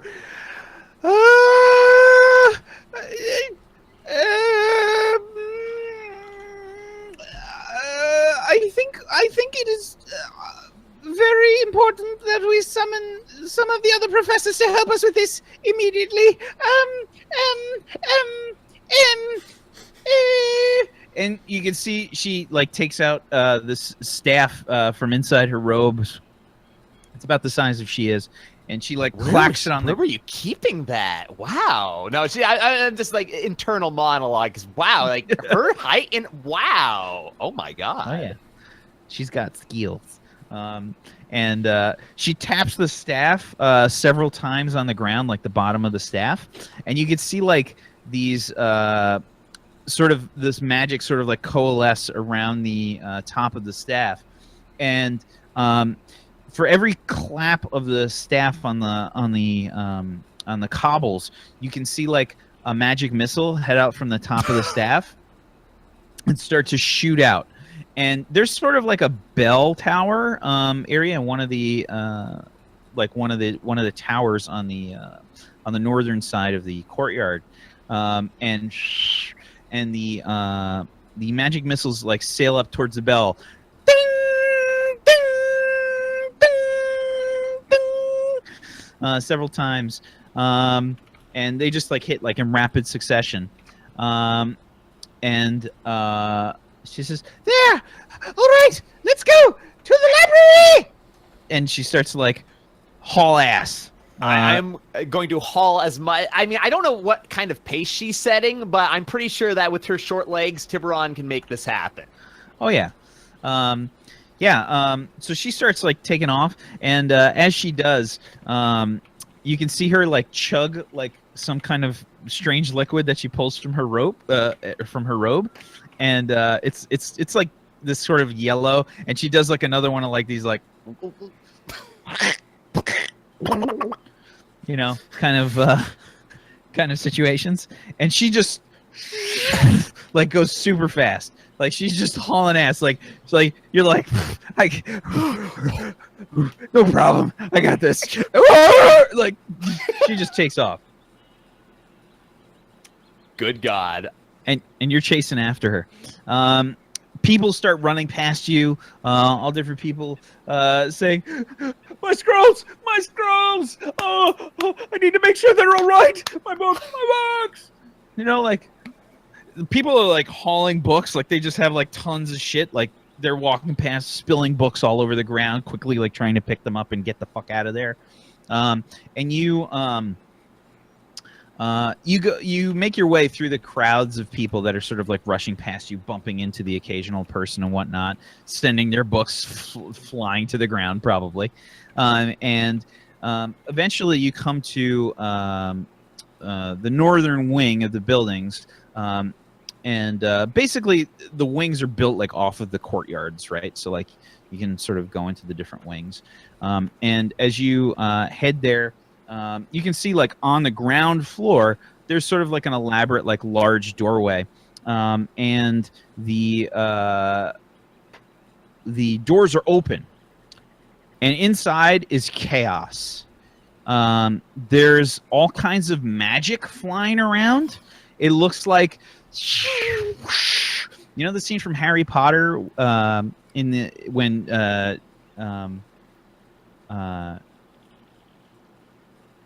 fuck, what were the two Weasley brothers' names? George and Ron. Ron. No. No, you're talking about the twins? Fred. Yeah, the Fred. twins. Fred and Ron. Fred, yeah. Fred and Fred George. and George. Yeah, when they start their fireworks near the end of the series or whatever, it's like that, like shit's going off inside this library. Papers are flying everywhere, and scrolls are getting like unfurled, and you're seeing like fucking like animals and shit like popping up from the scrolls, like crawling out from the scrolls, and then they just kind of like fall over and disintegrate like into particles just falling to the ground. Yeah, there's just like magic shooting past, and you can see her like out of breath, sort of like hunkered down behind like an overturned bookcase. She says, down here. And dive in there. Peeking over the edge. Yeah, you like get down like explosion of sparks behind you, and she says, "All right, this is bad. The Drake is starting to rewrite spells." And okay, all right. What do we do about the Drake then? We need to find it first. How do we find it? She said, "How do you think? You need to start looking around, you fool." All right. So she says, "All right, you go to the west over there." She says, "I'll go to the east." She says, "If you see any other professor-looking people start to walk in, they'll probably be the only people that are coming in. And they probably won't be very stern, angry, or upset. If they start coming in, if you see anyone, tell them what's happened and tell them to look out for the paper drake." I bolt off to the side. Okay, you head towards the west. She goes, "Right, good luck!" She starts hauling ass like over the fucking bookcase. She's going like way faster. So she says, "Look out!" And this like fucking huge fucking like crazy probably looks like this fucking like giant like crazy like blob like creature starts like moving through the center of like the fucking stacks and like just like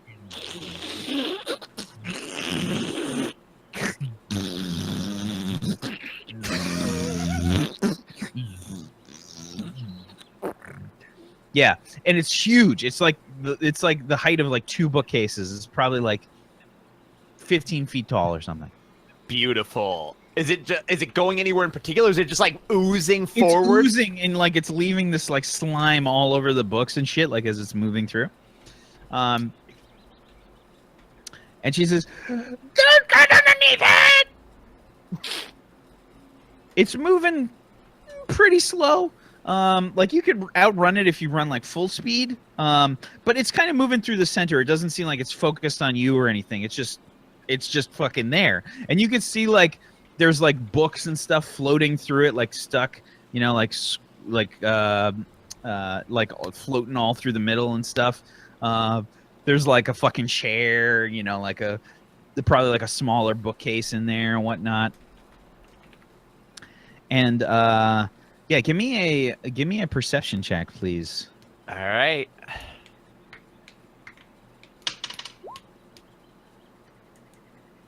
What'd you get? He's consistent. 15. Okay. All right. On the second level of the library, it's 2 floors basically. And it has a sort of center area where you can see like up to the second floor that's all like open. You can see that there is a commotion happening. Besides this general commotion that's happening inside the library, you can see that there is sort of like all these scrolls that seem to be unfurling. Like part of them start to dangle through like the railing, like down through the railing, like hanging off of the second floor, just kind of like dangling.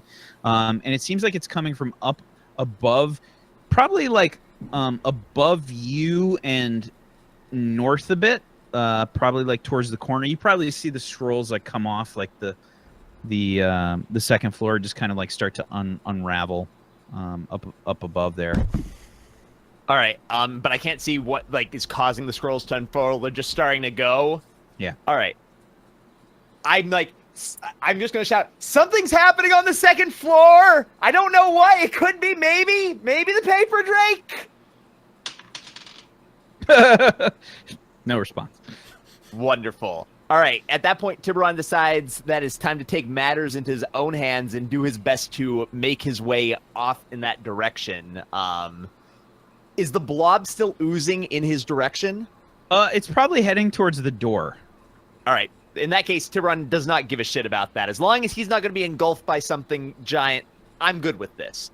So I'm going to grab out my rope of can climb good, rope of climbing, have it knot itself up, and I'm going to see if I can snake it up to the second floor somewhere so I can maybe hoist myself up and get a better look at this. Sure. What's your and you have like a command word for the rope? Like what is the what's a command word to activate this? So I don't think Tiberon ever actually specifically said his command word for this. So we're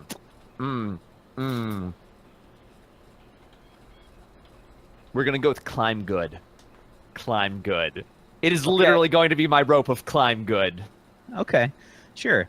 So it just kind of snakes out up out of your hand, and as it does so, it just kind of like knots itself, you know, like as it goes.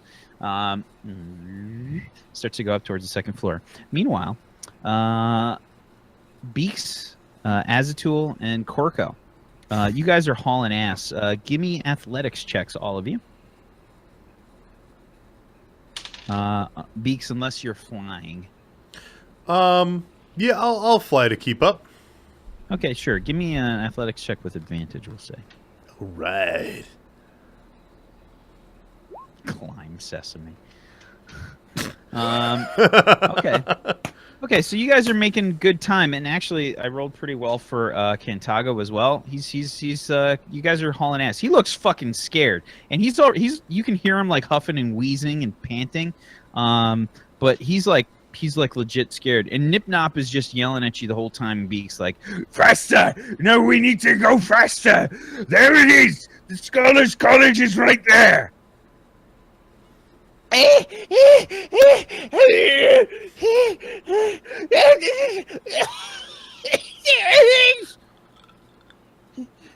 Where everyone is running out of... Oh no! Hey, it must be too late. Quickly inside. Yeah, in front of you, you guys can see a courtyard. There's like an entryway. It's a bit like grand, and there's a sign up there that says, Scholars College. Except like underneath that, you see like former. And it's written like in a different script. Oh. Oh no. Okay. Uh-oh.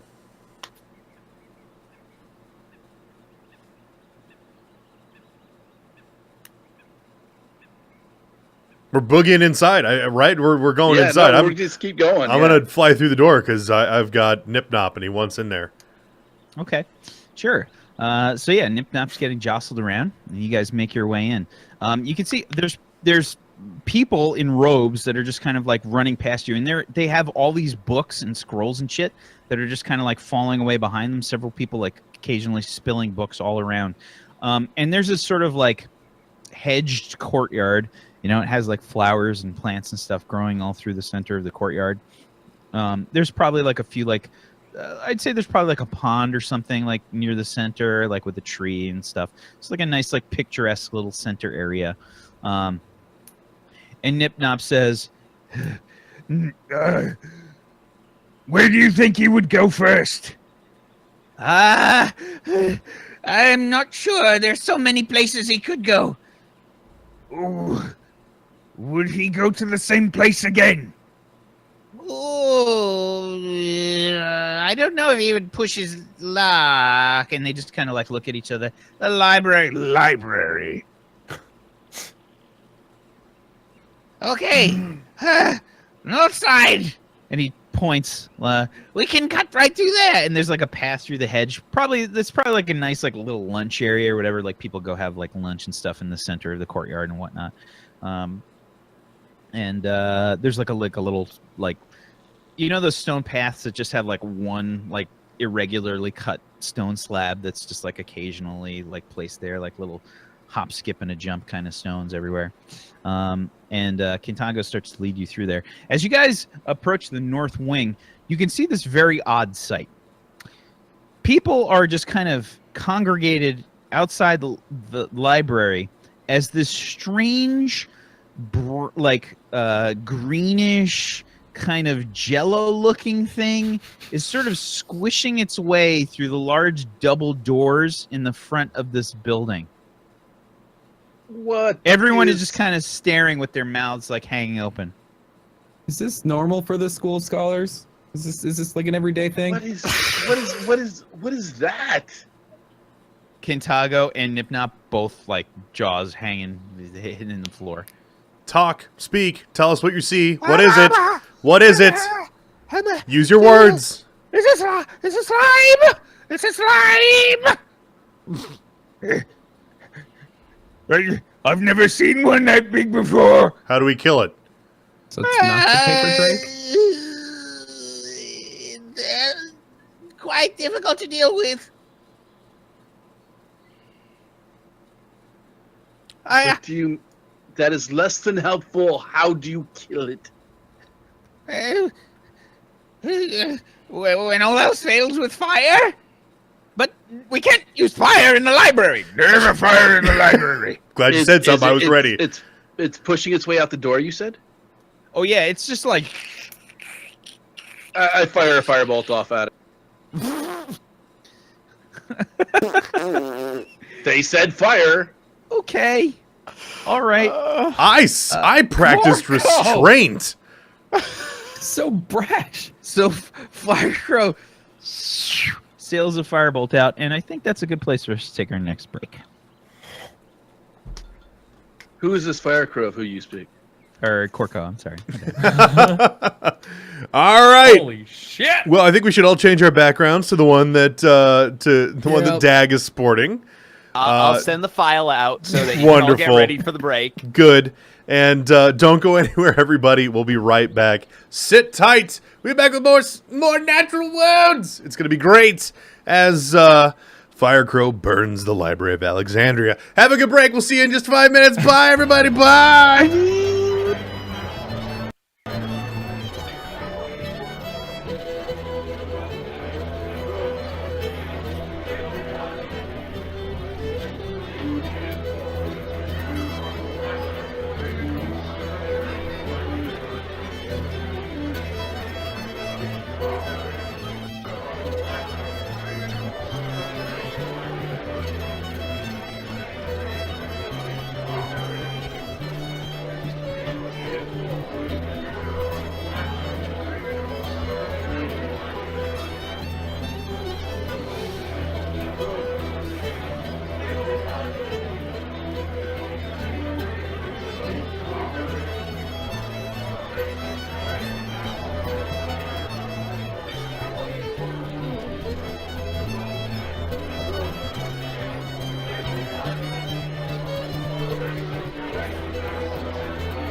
We have returned, yes.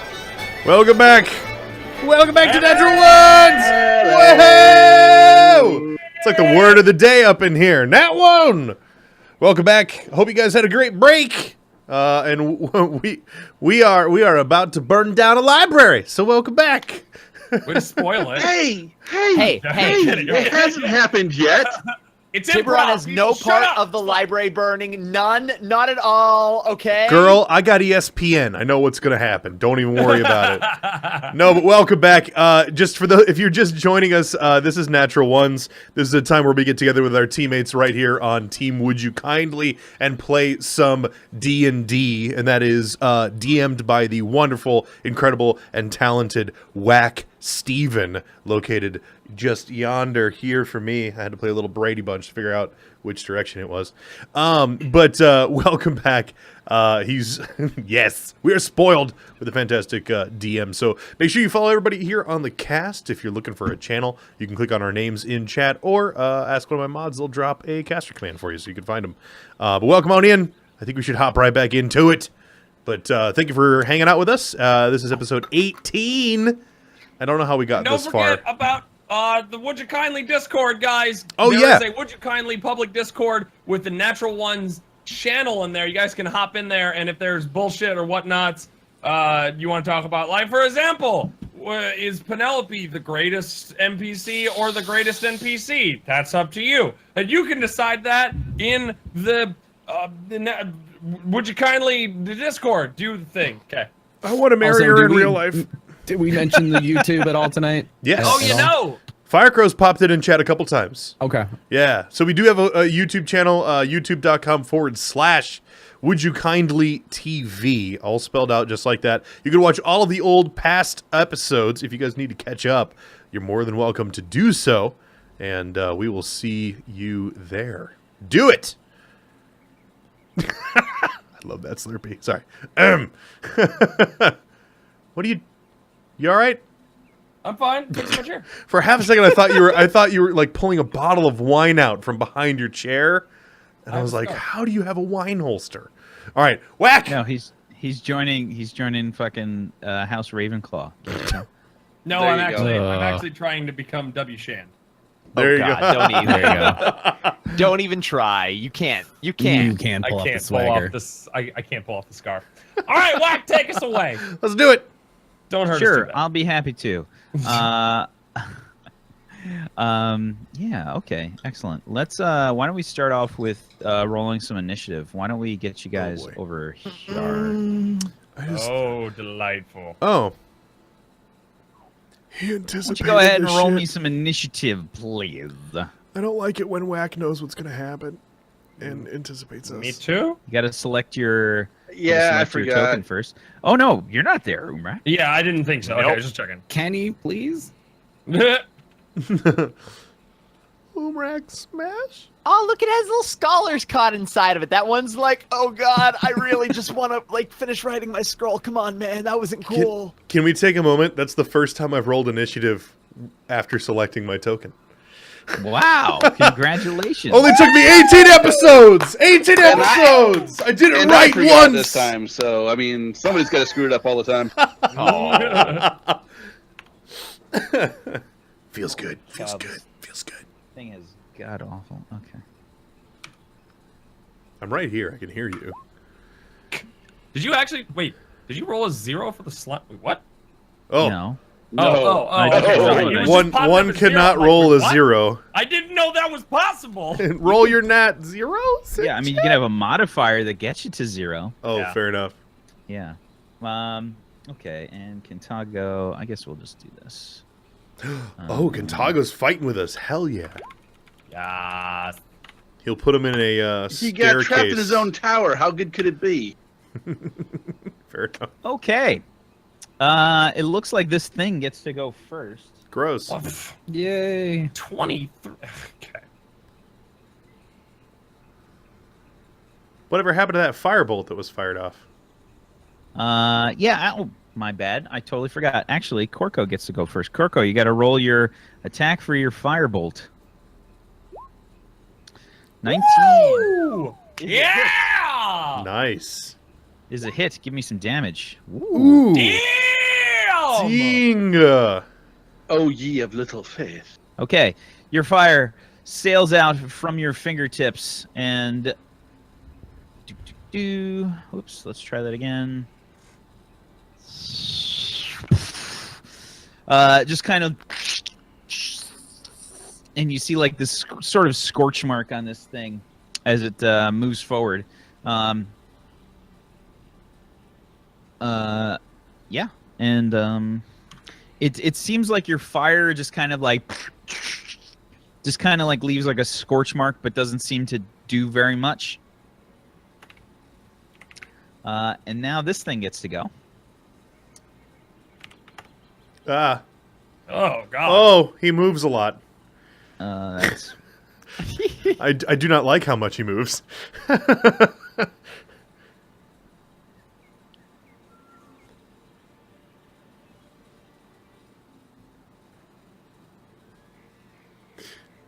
I love that we have like very pleasant birds chirping in the background while we fight. It is kind of nice, yeah. We're obviously in a courtyard. It's delightful. here. We can even do this. We'll even put that on as well. And do we have? Wait, I might have more. Hold on. He's just stacking all the sounds. I'm stacking them all. It's Stack them happening. all. We got sounds on sounds on sounds. All I that might have more. sounds. Has you any sounds? I don't have an ooze, do I? I don't. Son of a bitch. Don't have an ooze. This is troubling. Troubling. I was going to say that token looks like a gelatinous cube.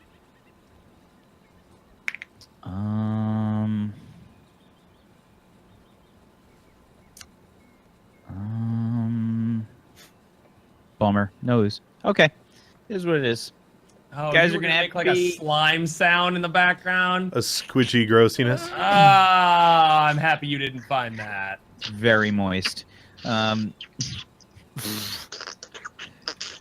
Okay. That's its whole turn. It gets there.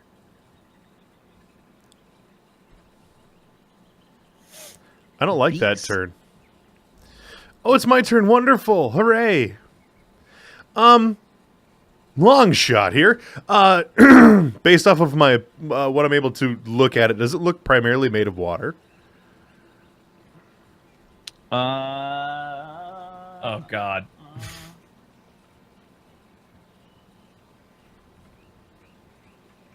Yes. It does? Wonderful. Destroy water. Okay, why don't you spam the spell for us so we can see that? Bing! Destroy water. You destroy up to 10 gallons of water in an open container within range. Okay. What I'd like for you to do is... I want to dry this guy out like a slug with salt on it. So you can destroy up to 10 gallons of water.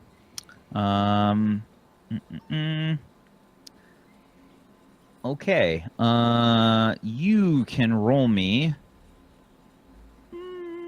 2d10.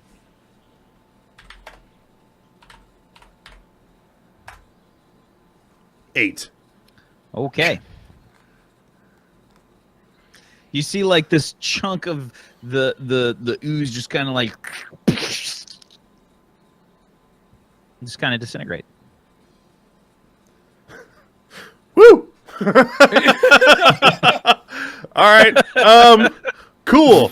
I'm gonna. So what's Beaks doing while this is happening? Like I want to see like what is Beaks role play? I want to role play this out for me. You look a little crusty, friend. And then I'm now nervous. I'm gonna. Beaks is gonna back up. Back up. Yeah. to there. Okay. As you back up, I get to make a thing. I'm within range. Oh yeah. Oh. I was like 15 feet away. He's a big old ooze friend. I don't like big old ooze friends. Ooze buddy is best buddy. Come on. Ooze is bad for my feathers. 15. That it does not reaches hit. out. Whew. It reaches out with a pseudopod. Was that a roll to you hit? see- Isn't that an octopus? that is a roll to hit, yes. Yeah, that misses. Yeah. Okay. Oh. Yeah, so you see the pseudopod like reach out, like, whoa! It reaches out Ugh. pretty far to reach you. Ugh. But you manage to beat it as it heads out. Guys, it's real gross. It's real gross. Watch yourselves. Thank you for that. Only here to help. Beak says as he flutters away. Cantago is going to yell. He basically yelps like, "Whoop! Okay. I will try to assist you, friends." And let's see. Cantago will cast.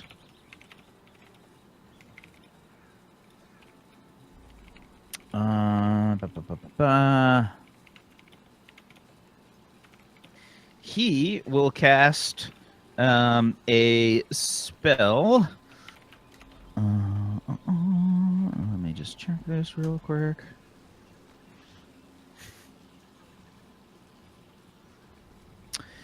He will.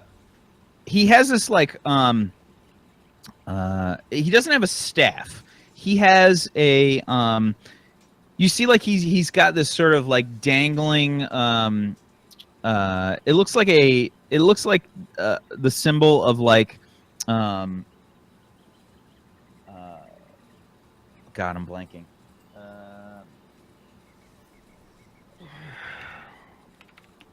Looks like the symbol for one of the gods, the god of trickery.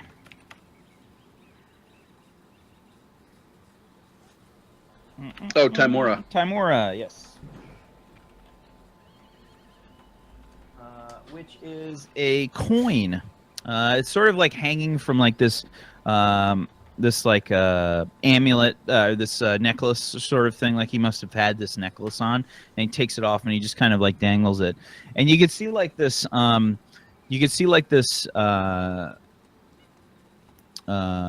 Like glow start to surround the amulet, and you can see like the amulet start to frost over, and suddenly like this gale starts to spin up,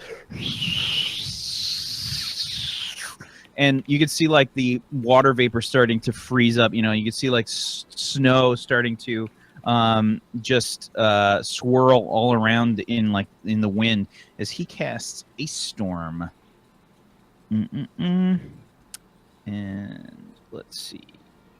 He gets to roll. Well, this thing's got to roll a dex save, which is not too good at. Oh, no. Not very good at all. Wow. Okay. Sorry. The ooze somehow sort of squishes itself down. And yeah, it's somehow saved, even though it's got a -3 to Dex. I'm sorry, guys, it's me. I can't roll low. And it's gonna take half damage. As these hailstones start raining down. Okay. So 2d8 bludgeoning and 46 cold damage. And it's going to take half of this. I wonder if I can do this. Let's see if this actually works. It does. Sweet. So half of that, 12 damage. Okay. Alrighty. And Cantago says, "Okay, we're in a bit of trouble. It seems to be quite adept at avoiding spells." Yeah, he is gonna probably try to back away, but this thing is gonna get an attack of opportunity. Didn't he already use his reaction on Beaks? He did, but this is a special thing, Oh, okay. Of course. and that's a hit. Ow. That's a big hit. As it hits, Kintago gets grappled. That's no good.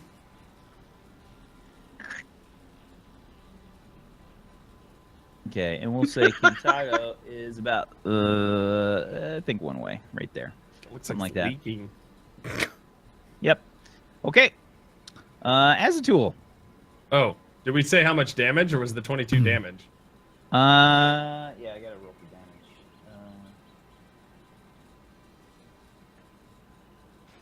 Holy shit, okay. Uh-oh. Thanks for the reminder. You should have just left well enough alone. He's a mage. He's squitchy.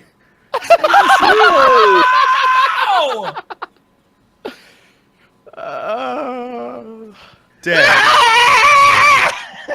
As you hear Kintago scream, you can see this like acid starting to like burn away his clothing and just kind of like melt it.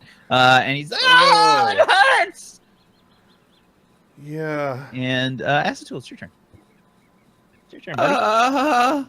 Corco, good to see we didn't get rid of Umrak's impulsiveness. Beaks, if I die, it's all his fault. Bonus action, patient defense right away. And I'm running because I just saw that dude get melted practically. I'm out of here. I just look at that story and I'm like, really? So patient defense allows you to basically not take an attack of opportunity, correct? Actually, I think it just gives me the dodge action, which I think all very well. attacks are at disadvantage. Sure. And I get advantage on all dex throws. Sure.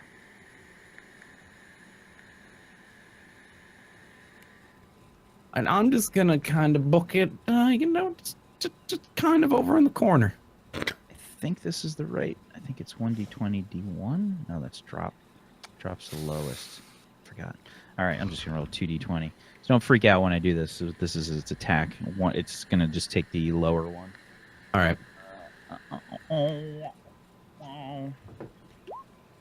So 15. Miss. Okie doke. And then I'm gonna move 40 feet away and throw a dart at it. It's just kind of like a screw you kind of thing. Okay. Yeah. And I'm gonna draw in like the hedges and stuff, just so you guys can sort of get a better idea where stuff is. Let's do this probably. Make the map a little bit bigger, because you and Beaks are probably past like the hedges at this point. Ha-ha! A slime's weakness. A hedgerow. I wouldn't count on that, friend. Say something like that. Okay, Corco. Okay, so I'm having seen how far this thing can reach out and touch somebody. I'm going to use my bonus action to disengage. Oh no, I'm sorry. As a tool, threw a dart. I didn't know yeah, if yeah. it worked because of the hedge or not. We'll give you disadvantage on it, but yeah. Okay. Go magic dart. Nope. Actually, What? Oh, what? nope. That's a miss. Don't. Oh, thank God. You ass. I mean, you are shooting at something that is not moving and 15 feet across. It is legitimately the broadside of a barn. That as a tool apparently can't hit. I can stick him in the ground really well though. Okay, I'm going to use my bonus action.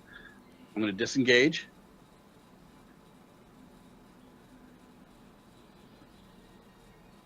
Then I'm going to move over here Okay. and fire off another firebolt. Okay.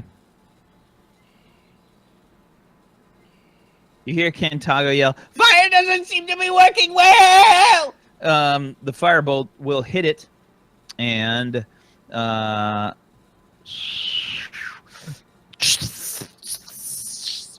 of sizzles off a little bit. But it doesn't seem to have quite the impact that it should. Okay.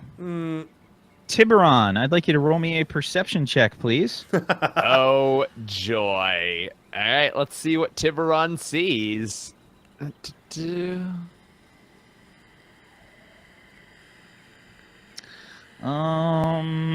right. Here's what we're gonna do. Okay.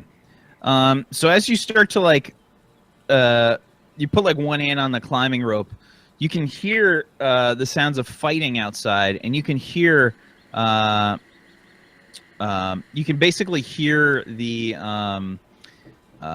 sounds of your friends kind of yelling outside. Oh shit. I'm gonna book towards them. Okay. Give me an athletics check. Let's see how close you can get here. Alrighty. Okay. So you can definitely like see the gelatinous the ooze in the center there with the rest of them. We'll say that you won't get to do anything this round, but you can now roll initiative. Wonderful. Oh, question. Do you want me to roll initiative? Oh, wait, no. You put me up there. I didn't see my little character token. I'm so sorry. Bam. Okay. Alrighty. You're basically getting skipped this round. The ooze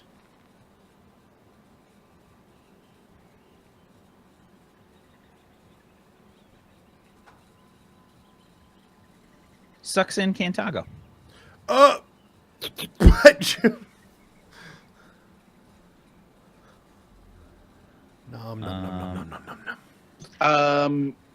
Guys, I can see Hear it. this? You just hear this like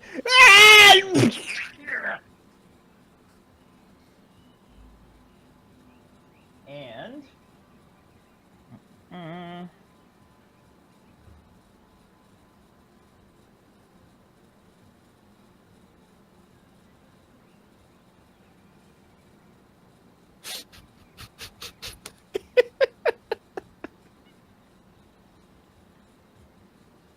okay. Yeah, it will head this way. of course it will.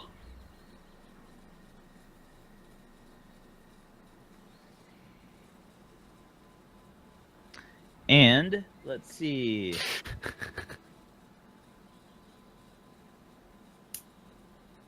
Yeah, just out of range. Lucky you. So it's instead of actually hitting you, it's going to do this. Oh.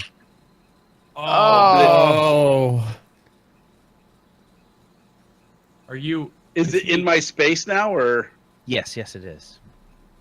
You are Sure. considered engulfed. Yep. You're basically starting to get absorbed by this thing. It moves like way faster than you expected. It's just kind of like, and you're just like, you're like running away, and like you turn around, it's like, holy shit! It's just.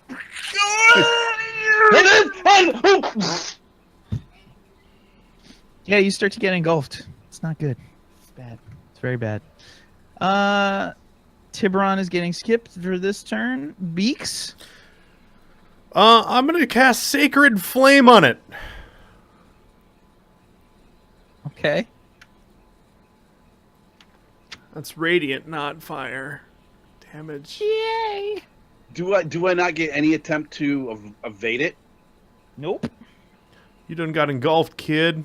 That's a DC 15 save. Is that a So dex save from this thing. Okay. is that Dex Yeah. for Sacred Flame? Okay, I'm sorry. I don't have that documented. It does not succeed. Go ahead. Busted. 13 radiant damage. Okie doke. You see like this holy energy just shoot out from Beaks. Bursts on this thing and just splashes. You can see like this fire start to like trickle up the slime, and you just see like this horrible, like disgusting, like cloud of ugh, just kind of like ooze off of the slime, just rise up. Does it appear that radiant does more damage than fire, like just from outward appearances? Well, it didn't seem to have the same reaction that the regular fire did. Okay, cool. So like it yeah, you said fire is licked up and stuff. Cool. I'm going to I get to move.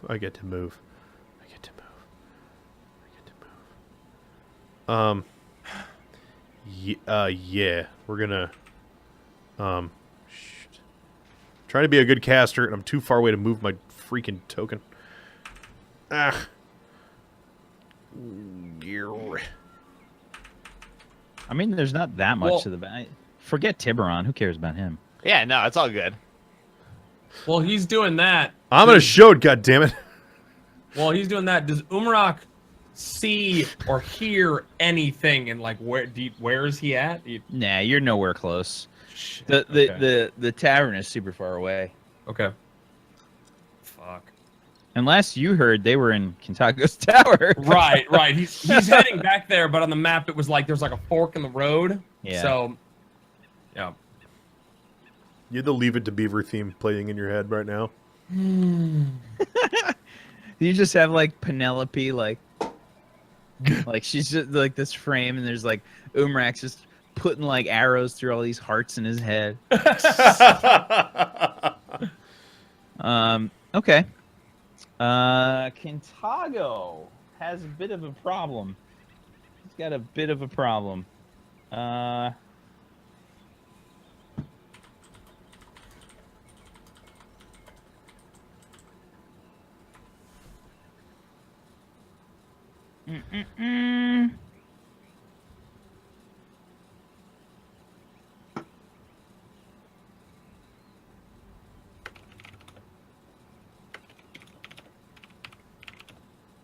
Whoa, what the fuck is this?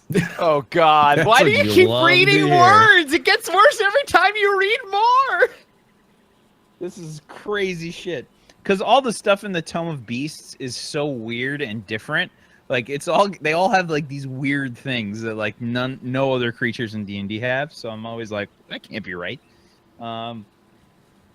Okay. He is gonna try and swim out of this crap. And let's see. I'll roll this here. What's his stat for that? Oh, that's not helpful. Where is it? Thank you. Oh, he's got a -1. That's good. Hey! He bursts forth from the creature. Yay! And yeah, he's gonna take some damage as well. Oh, good. Let's see, what was the roll on the damage? Yeah, that was it. Oh, good. Ugh. Let me just check something real quick. Oh, he's down. Yep. Kintago just kind of like, and he like comes forward, and you just see like his clothes are like half melted away, and he just kind of like flops to the ground.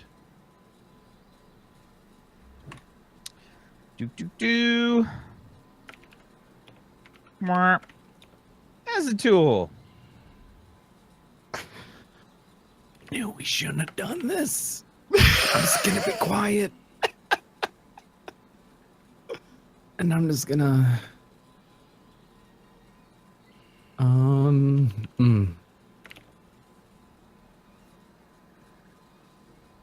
gonna move here. And I'm gonna throw a dart. You got anything else you can throw other than a dart? You have a glass, a cup, beer, something? These darts are very, very sharp. I've had a Okay. lot of downtime to sharpen these things. I don't know about you guys. I don't have that fancy magic's beaks to do these cool things, and I'm not punching it.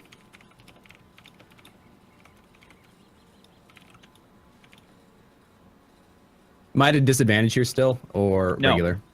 Nope, regular. That's a hit. Perfect.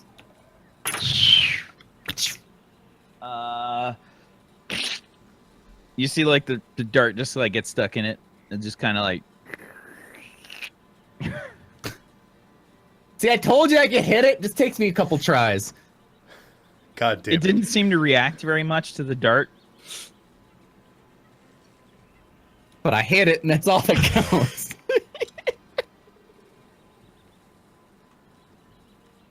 Okay. Corco. Yeah. Let's see. You're gonna take some damage there, bud. First. Oof. 22 damage. Sure. I think that's the most Snooze. damage you've taken. Oh. Doesn't work with his name. That's because I almost never get hit. What would you like to do on your turn here? As Yeah, well- you're surrounded by ooze, basically, and you're just... I have no choice but to try to break free of it. I mean, nothing I do inside is going to be effective. All right. If you're trying to break free, you can roll an athletics check. Yeah, because I'm so good at those. Fuck. Well, Rip Corco, I gotta start working on you guys keep fighting. I'm gonna start working on my next character, okay? All right, buddy. Watch as he feverishly rolls. Okay. The cube is going to move. Digest.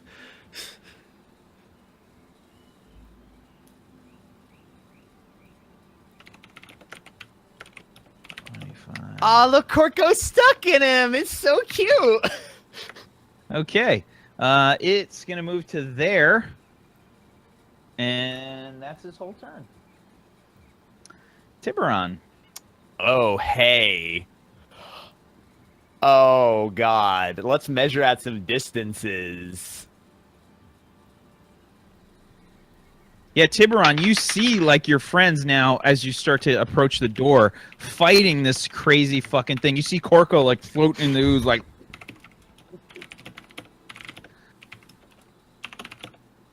All right, before Tiberon does anything, he's shouting out to the gnome lady. The cube is attacking things! People are being hurt outside! All right, and then Tiberon is gonna move on forward a bit because this is only gonna go well. This is only gonna go amazing. He can tell that. All right. I have a question. When I move forward, can I see any chunks of metal or the like inside of its body? Inside the ooze's body? Yeah. Give me a perception check. I'm just curious.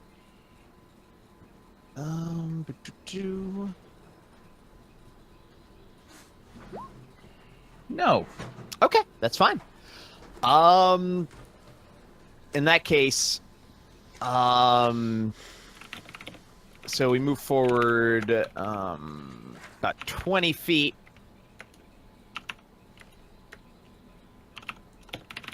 Tiberon is just going to be pathetic and attack it with a short bow. There you go. Okay. All right. That's a hit. And there's 5 beautiful damage for all of you folks. Sure. Your arrow just...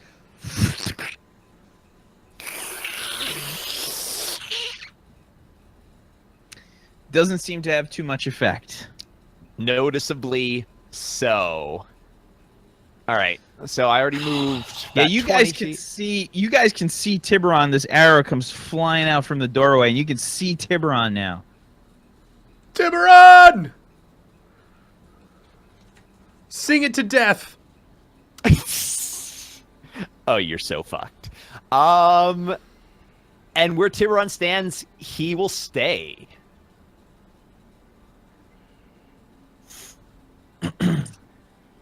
Beaks. Yeah. Yeah.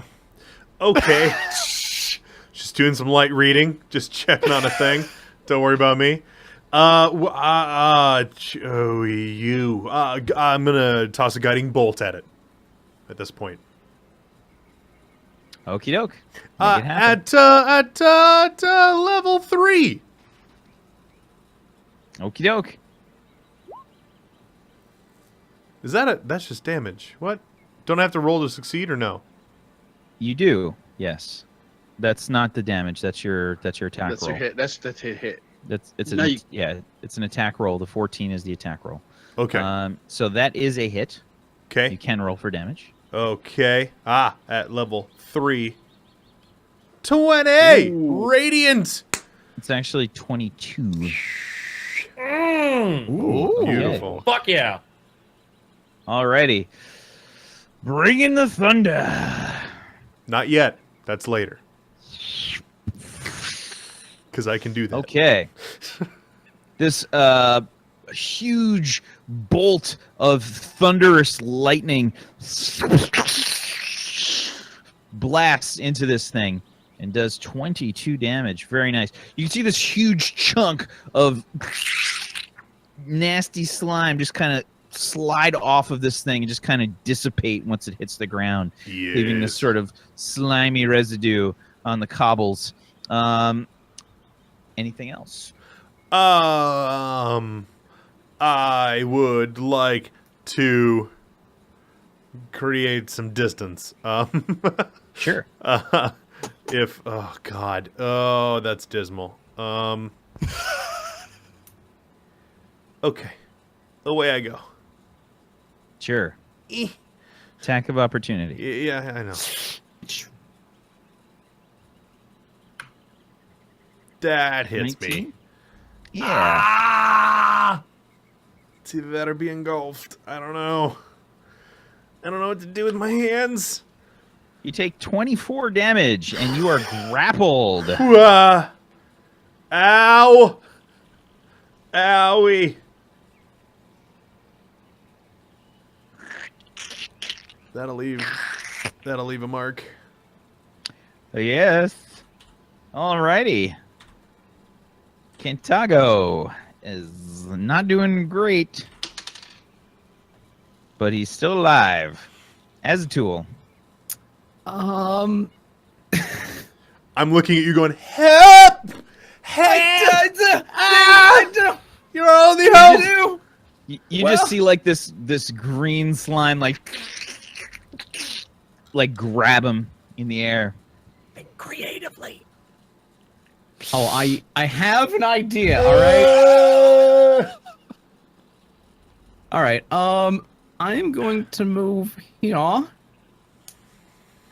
and I'm going to cast levitate and try to like get Corko out of it. I don't know what's gonna happen. I'm gonna just try to lift it as high as I can in the air. So you're trying to lift the cube? The cube itself, the entire cube. It's like goo. It can't weigh that much. It's pretty big. It's pretty big, man. Water's heavy. Yeah. It's the only thing heavier than books and paper. So you can try to lift the cube, or you can try specifically to lift Corko out.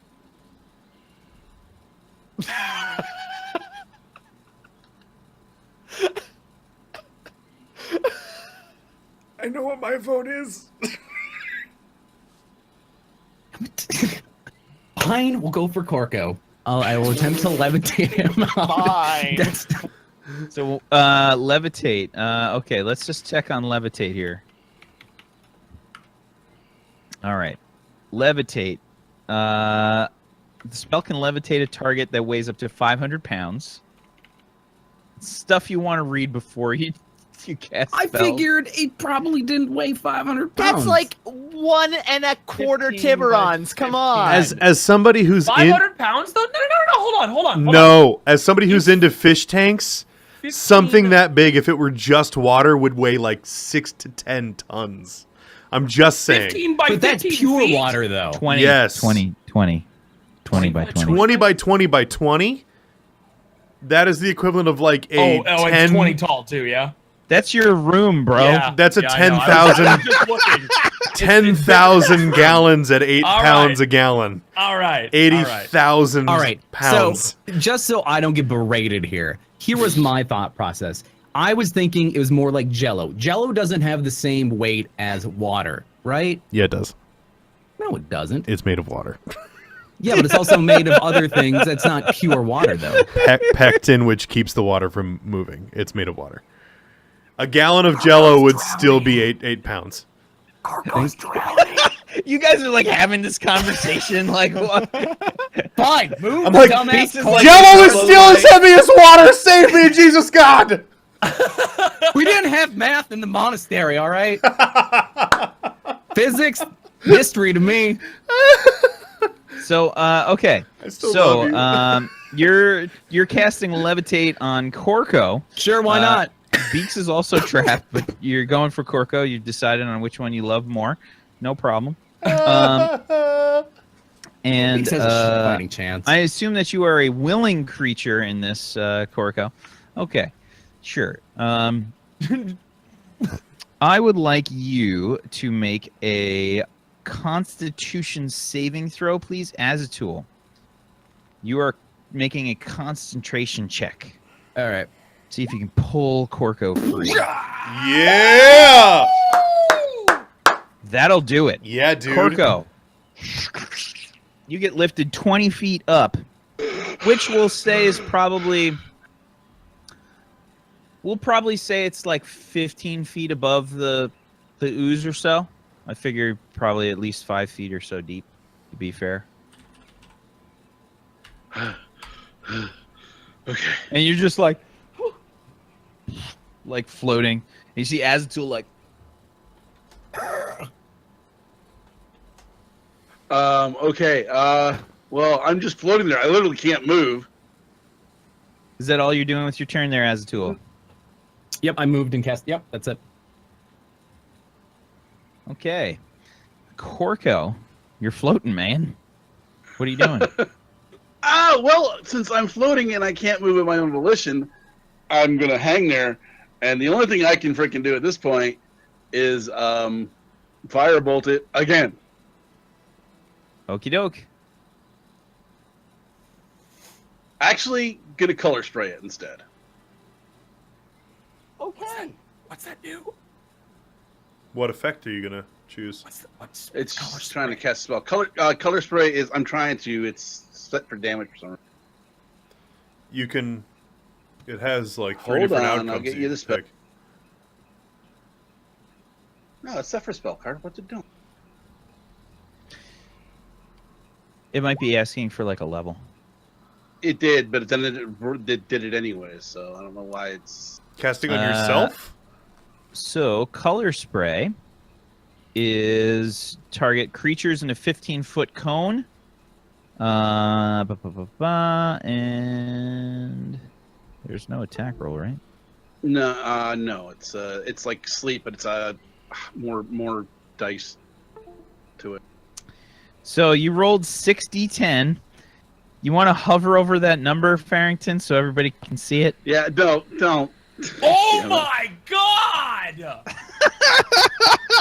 What number? Hover over the 17 there. Oh! You had so many chances. How? Can we that's not one Okay, worthy. okay, That's not time out, one time worthy. out. We never got the explanation of what it does. You can just tell us. You can just A tell us. dazzling array of flashing colored light springs from your hand. Roll 60-10. The total is how many hit points of creatures this can affect.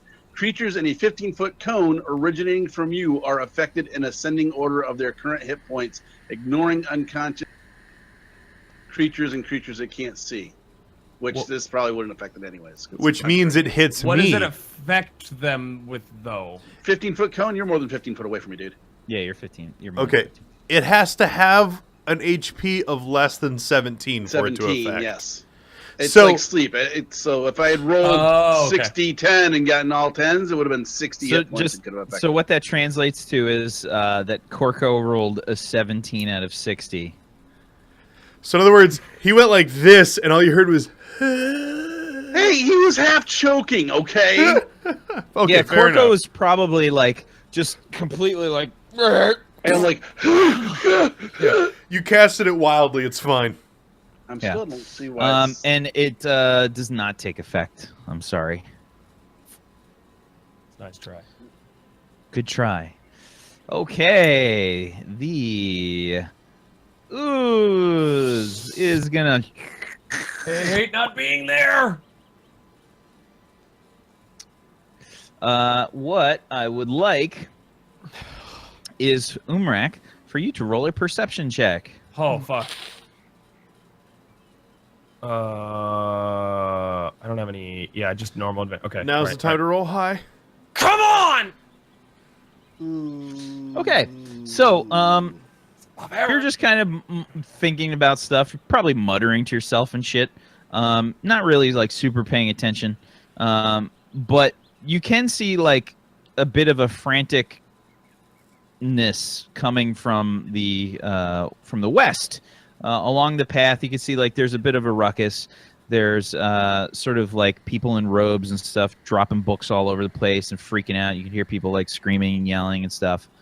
Kind of off in the distance. Do I see any like guards around me at all? Peacekeepers? You don't see any peacekeepers, no. None. No. Okay. Okay, so I see that. And he just kind of shakes Penelope out of his brain for a second. He goes, "Oh, that's totally them." Ah! And he grabs his axe, or wherever it was. I think it was actually on his back. Grabs his axe, pulls it out, and continues to scream and run while also looking for peacekeepers in the hope that if he sees one, he goes. If he sees one, he tries to alert them like something obviously is happening. Maybe we should help. Okay. Yeah. People are like running past you and you're just hauling ass. Give me an athletics check. There it is. Okay. You're making decent time, but school's pretty far away. Meanwhile, back at the scene. Okay. Beaks. This is not a good time for you, sir. No.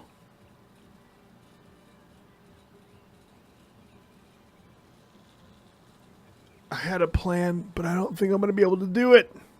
You take 28 damage. Ooh, I am so unconscious. It's not even funny.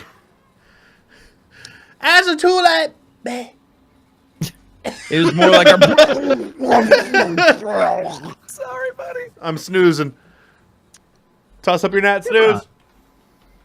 Tiberon.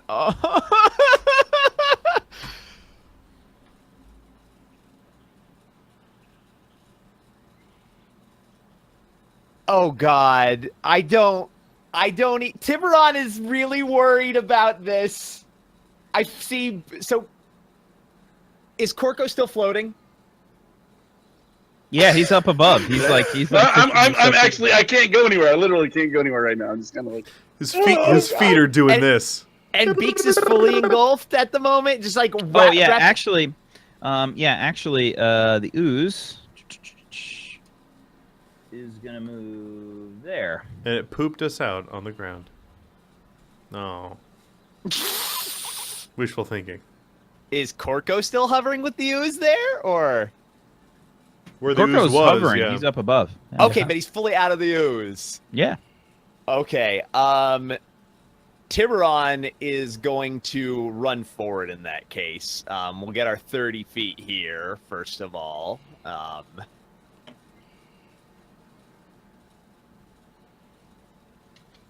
right. And what the hell did you guys do? What the? Oh my God! Is that guy dead? As I point over to like the slump form of Contago. Yep. We're not ready for this. We need to just get away. My unconscious body somehow does this as I float in the ooze. I literally have so little to do here. I did lodge an arrow in it correctly. I lodged an arrow in there. I would like to cast heat metal on the arrow, like the metal arrowhead. Is that reasonable? I mean, reasonable is an interesting word. Depends on what you mean by reasonable. I just want to know It's if a little I can. vague. I mean, you can technically do it. I mean, it would have a metal arrowhead, correct? Yeah. I point to the Contago. I said, "That's Contago over there." Oh, okay. All right, screw it. Tiberon says, "Oh, okay." Yeah, no, I mean, fuck that guy. He's the reason that this whole mess is happening. So I'm gonna do that. Well, Okie doke. All right. So you cast heat metal. Yes. All right, fair enough. So what's the normal damage, I guess, from heat metal? It would be normally 2d8 per round. Okay.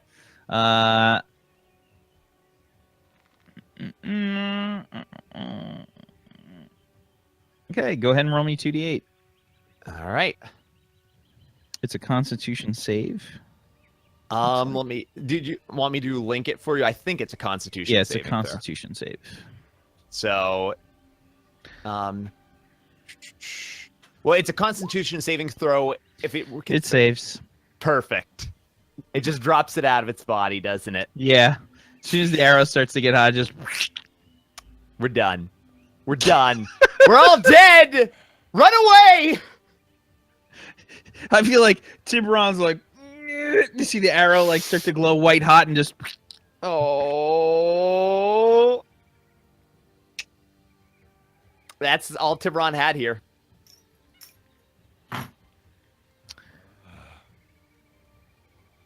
Okay.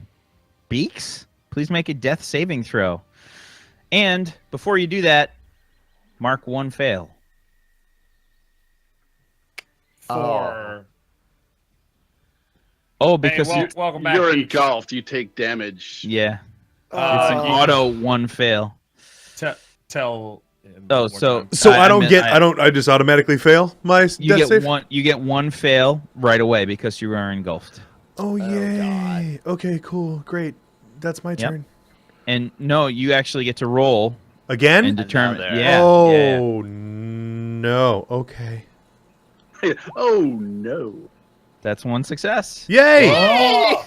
I'm not dead. I'm 1 for 1, Yeah. you guys. Contago gets a second save. Okay. As a tool.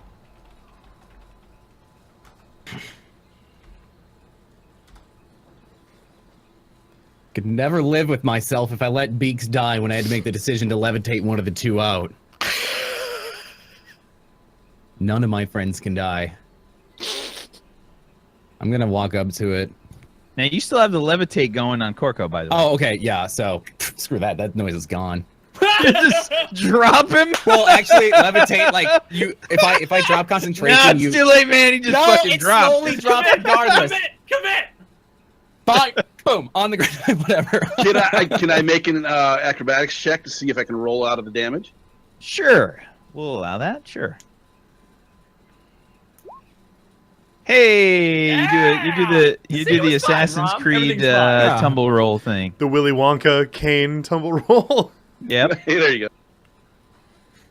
So I'll step up the bat, as it were, and I'm gonna try hitting it. Well, first of all, with my quarterstaffs. This is gonna go so well. Now it hasn't been attacked since the guiding bolt hit, right? I Attack, don't isn't it? think. Yeah, no. I don't no, think 'cause- so. No. Oh, it doesn't No. matter because with that roll, Okay. shit. Yeah, it's a hit anyway. All right. I'm gonna attempt a stunning strike with that. Okay. So it's a Constitution saving throw that has to be 14. Are your fists magic yet? That was my. It's with my quarterstaff. Is your quarterstaff magic yet? In my mind, it is. Like, to me, it's magical. Believe Right. hard enough. Believe it. Yeah. So it's like. Just does nothing. It's kind of hard to tell. So like I get like no feedback. It's like could have worked, could not maybe. So the stunning strike. Okay. What's happening here, man? Say it. Spit it out. What's happening? Well, I tried. Stunning Screw strike. it. All in. No. Huh? Stunning strike. You said. Yeah, Yeah, he did stunning strike.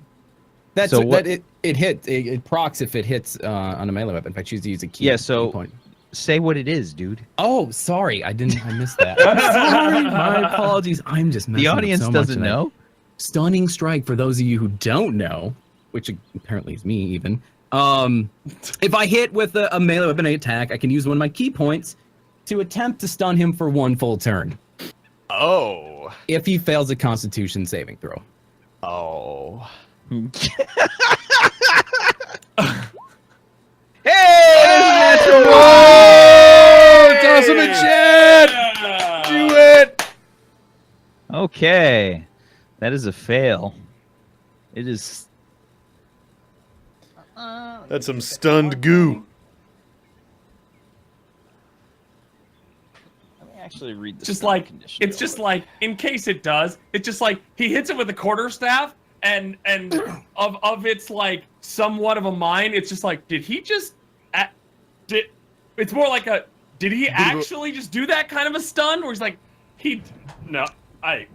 So I feel like He just tried to I feel like- punch me. Yeah, I feel like when you do this, the staff sort of like does this like weird thing where you like, and like everybody watching is just kind of like, what the fuck, you know? But then like all of a sudden like you see like these waves like the ripple start to like, and you hear like this sort of like weird like vibration kind of sound, like the ooze is just kind of like wiggling, and like you can hear like the yeah, and it is stunned. Damn, son. well fucking done. Damn. That might have just saved Beak's life. Well, that was me jiggling around inside of him. Am I able to try to grab Beaks out of it this round? It depends. How are your actions? What can you do with your actions? What does it say? Well, I don't know if I can because I moved, I attacked, and I don't know if I have anything else. I was just asking. Well, how many attacks do you have? How many 3. actions? You should have. It should say like what you can do.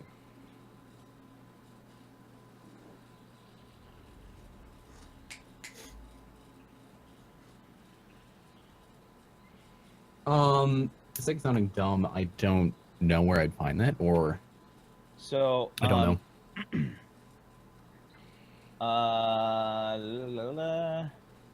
You are level 5, Correct. so you can attack twice instead of once whenever you take the attack action on your turn. Yep. And then as monk bullshit, you have your extra unarmed attack, right? Correct. So technically you have 3 attacks. So it specifically words it as you can attack twice. So you wouldn't be able to grab him on this round. You'd have to use that as your main action. Gotcha. To do Fair it. enough. Well, in that case, I'm gonna take the opportunity And to just as a minor interjection, yeah. this kind of stuff is important to know for all your characters. Just an FYI. These Well, are the I things didn't that you like guys need to know. the movement stuff is always a little bit in action stuff. Fair enough. But you're a monk, dude. You don't have shit. It's just you got like 3 things that you can do. I don't know. Maybe I could punch in and try to grab him. I don't know. Grab the stick. I'm gonna back off. You're gonna back off. Okay. Yep. Okay. You still have 2 attacks. Yeah. I ain't touching that. Okay. It's going to attack you with Just- an attack of opportunity. Look at my lifeless eye as you Isn't it back stun, away. though? Isn't it? Does Oh stun yeah. not ma- yeah. My bad. It's totally stunned, so it doesn't get that shit. Yep, you're totally right. Okay. Just an FYI, when something is stunned, you get advantage on your attacks. I saw. Just saying. I thought I saw acid before. All right, I ain't touching that with. Gotcha. I'll touch it with my 10-foot quarterstaff, but that's about it. It's not really 10 feet. but still. Yo, Corco. Okay. I want to try something and tell me if I can do it, or if you'll allow me to do it, I should say. I want to use the grease spell, but I want to focus it down around Beaks, and then let it expand out and try and push him out of the cube. So here's what I'll say yes, but you're gonna have to attempt a concentration check because it's like you have to focus the grease into the creature and then surround Beaks with it. That's like an incredible amount of concentration. So yes, you can, but it's gonna be a very hard concentration check.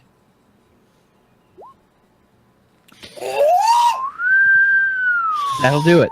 Yeah! Yeah! Okay, Roll so- cool, motherfuckers!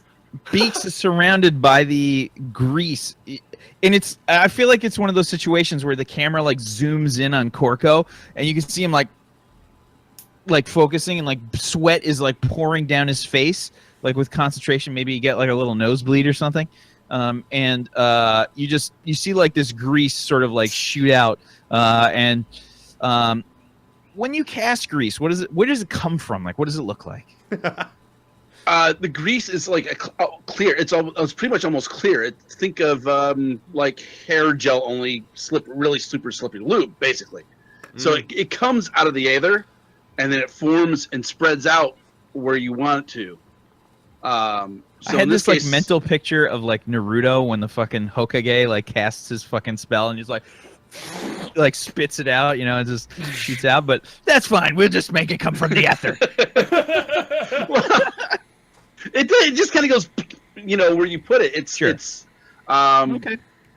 But in this case, I'm focusing it in around Beaks and then releasing it at once to try and push him out of the cube. Okay. I feel like you could definitely like surround him with the grease, and you could see him start to like slide out, but like you probably don't get him out like on the same turn. Like we'll say Okay. it's probably not going to be enough to do that. In which case, I'm going to move back a bit because Okie doke.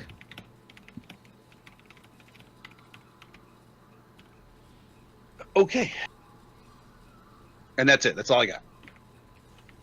At least he's not being dissolved by it. The cube would normally get to go here, but before it goes, 3 robed figures approach from different locations in the courtyard, and you can hear this sort of booming voice, a female voice, say, "All together." And you see magic missiles start to shoot out from all across the courtyard. and you see every spot that gets hit by these magic missiles, the fucking ooze start to sizzle away, and the cube just starts to dissolve and fall to the ground. You're out of combat. I would like Beaks to roll a death saving throw for me, please. Oh god. It's a success. You fall to the ground. Beaks, while you're unconscious,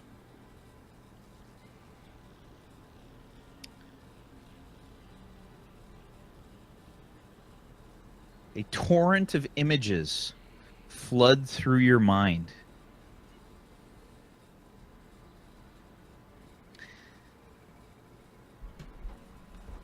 And I'll talk about that with you privately. Okay, great. I'm excited. I'm gonna know something you guys don't. Yeah. Nice. But you can hear the sounds of these people say, "Into the library quickly. We cannot allow it to do any more damage. All of you, inside. I believe Professor Gray is already in there." So you guys see like these people in robes like run past. They all have like these sort of like impressive looking staffs. And one of them sort of like stops nearby,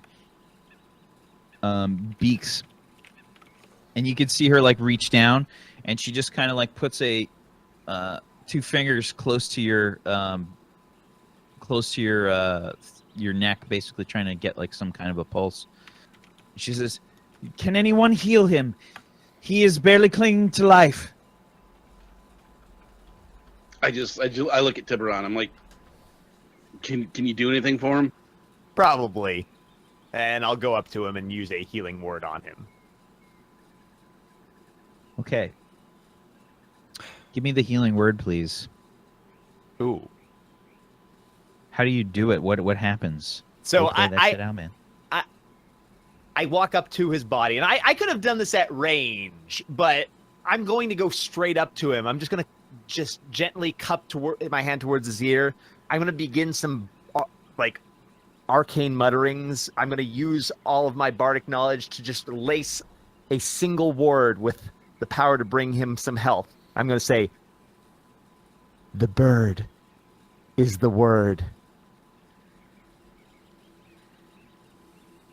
Shame on you. Shame on you. I have an involuntary reaction when I come back, and I punch him on accident. All right.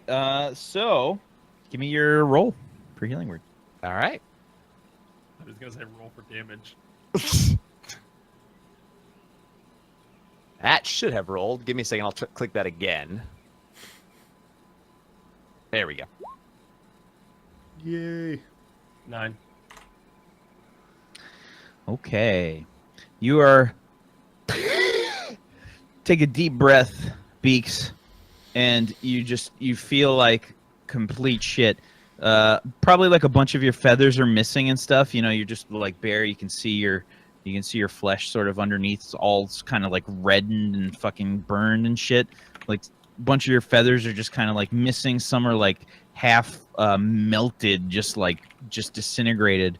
And you just kind of like feel yourself fill back up with some energy, and take a deep breath. You're covered in slime, and you see your friends around you. Corco also covered in slime, and this woman, an elf woman, is sort of hovering over you, and she says, "On your feet, get out immediately. None of you can handle this." And she rushes into the library. Umrak, You come charging into the school. You see a courtyard, and you can make out your friends on the other side in the distance. This huge, disgusting puddle of slime all around them. And these weird fucking sounds coming from beyond the doorway. You see like all these fucking particle effects and shit in through this big library. So everyone of the team they're not there? No, they're there. They're in the courtyard. They're on the other side. Yeah. You can on the see other them. side behind Yeah. the particle effect stuff. Well, no. Like in the distance, you could see like through the doors, like in the library itself. Oh, yeah. Okay. Just come running in. Just... By the way, did I find anybody on my way to Brink? Give me a flat D20. So like a horde of people, random people. You found nobody. Great. I'm here. What happened? What happened? Are you okay? Beaks is on the ground. You can see like he's like missing like all these feathers like over here, like on his chest, like going down. Corco is covered in goo. Where on the map? Where am I? Am I like behind? Like I mean, like don't. Azatool? Yeah, don't. We don't even have to really worry about the map at this point. All right. I mean, I just fall down and sit on my, just fall down on my butt and just sit there like. And I noticed that everyone is kind of, they're not fighting, or obviously there's nothing there, but I'm. Oh, nice of you to join us, Umrak. You missed out on all the fun. Somebody want to check on Kintago, please? I got it. Stay there. I got it. I can help him. I walk over to Kintago. Beaks like coughs up this fucking disgusting wad of ooze, like. Oh. I can help. I want to check Kintago's pulse to see if he's awake. What's going on? I have no idea. Kintago looks like he's badly burned, and he's not doing well, man. You sort of like try to feel for a pulse, and you can feel like pulse kind of fading a little bit.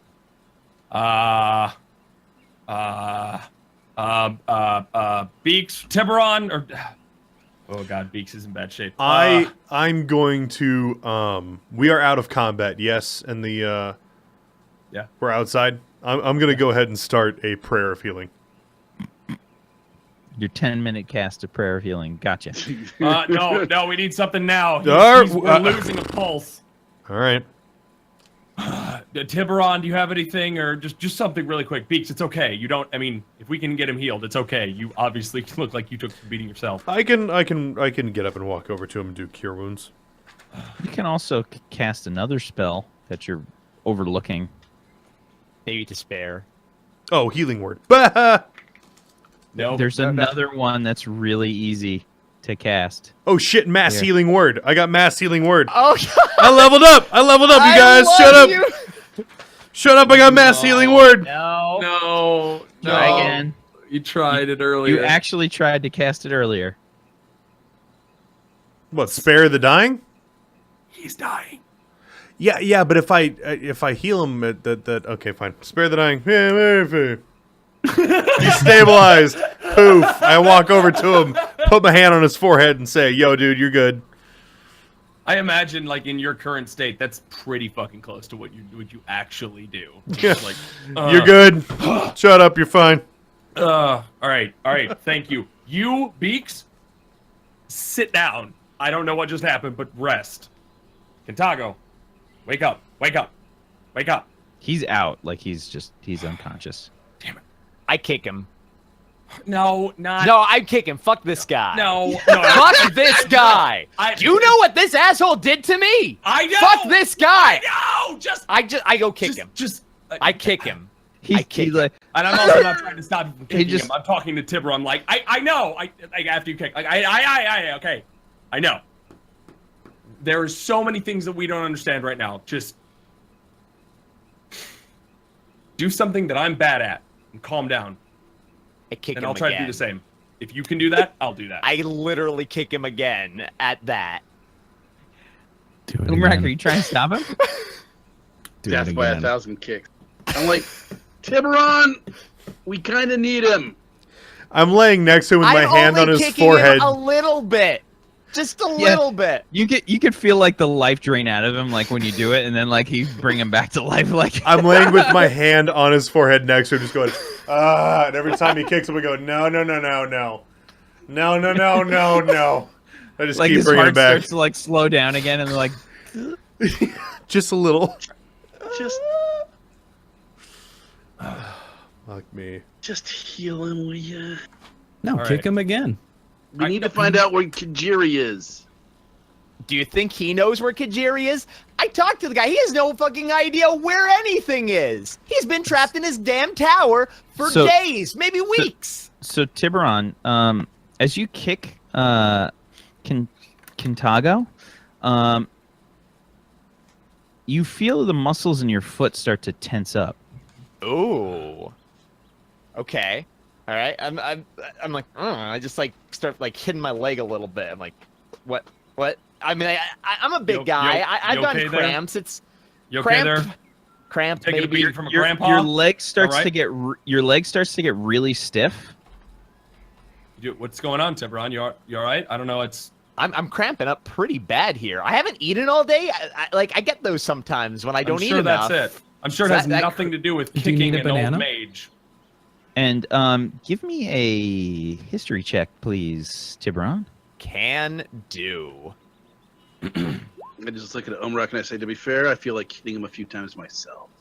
Okay, nothing really occurs to you in the moment. I don't know. Just It's gonna start working this and just like rubbing through the cramp a little bit. All right, Like you gonna can- massage it, You'll notice that your foot is not moving. guys. don't I'm look gonna at start- me. You kicked I'm the gonna start. mage. I start lifting up my like pant leg a little bit. Your leg is basically acting like a peg leg right now. Like it's just Right. straight out and not moving. Like, So I'm trying to lift up my pant leg and see if there's anything weird going on with it. you can see all across your leg words, specifically your signature, and it's traveling all up and down your leg. And that's where we're going to end today's session. What the? Ah! He is so Tiberon right now, it's not even funny. Oh my god. He autographed himself. Yeah. That leg's worth a pretty penny. Ah! I feel a recital of the story of Starblower coming on. It's gonna be wonderful, team. All right. Well, thank you guys so much for joining us for Natural Ones. Again, Hell this yeah. week we'll be back in 2 weeks, guys. Before we go, though, just because we're done streaming doesn't mean that you're done watching. We're going to find somebody to raid. So I'm going to hand it off to Farrington to do all the wrap-ups. We're going to look for somebody to raid, and everyone get ready to go. We'll go ahead and do reverse order, and we'll do some introductions in case you guys are new here, just joining us, all that good stuff. I'm going to go ahead and go first. You're on my channel. Hello, welcome on in. My name is Farrington Empire. You are here. You've made it. Congratulations. This is where it all is for my stuff. Good job. But thank you so much for joining us today. If you don't know about me, you can check the links down below the stream. I stream Tuesdays for Team Tuesdays and Natural Ones like this. That rotates hosts as to which channel it's on. But I also stream Wednesdays, Fridays, and Saturdays with pickups on Thursday if I can make it. From 8 p.m. to 2 a.m. Central Standard Time. You ought to swing by sometime and check out what all is going on. It's a lot of fun. We enjoy ourselves here. And yeah, thank you for being awesome guests. Thank you for hanging out, and thank you for being super, super cool. But I'd like to introduce you to a good friend of mine, Mr. Firecrow. Hello, I am Firecrow. I'm also, as obviously stated, a member of Team Would You Kindly, and I'm doing a bunch of different things right now. I've got a playthrough of Prey going on. I've got a playthrough of Dark Souls 3 going on. I'm going to be doing a little bit of The Surge. And on Saturdays, I'll be doing Survival Saturday. Right now, we're doing Subnautica for that. We're trying to build the escape vehicle to get off the planet. Thank you so much for being here, Whack. I hate you. I love you, but I hate you. You keep trying to freaking kill us. God damn it. Anyways, thank you so much for being the DM. We say it all the time, but it's never really enough. You do a great freaking job of it. Thank you. But yeah, so if you want to follow me, it's my channel is Firecrow as stated, and on Twitter it's Firecrow TV. Next is this guy. Hi everybody! My name is Goobers515. I'm the loud one.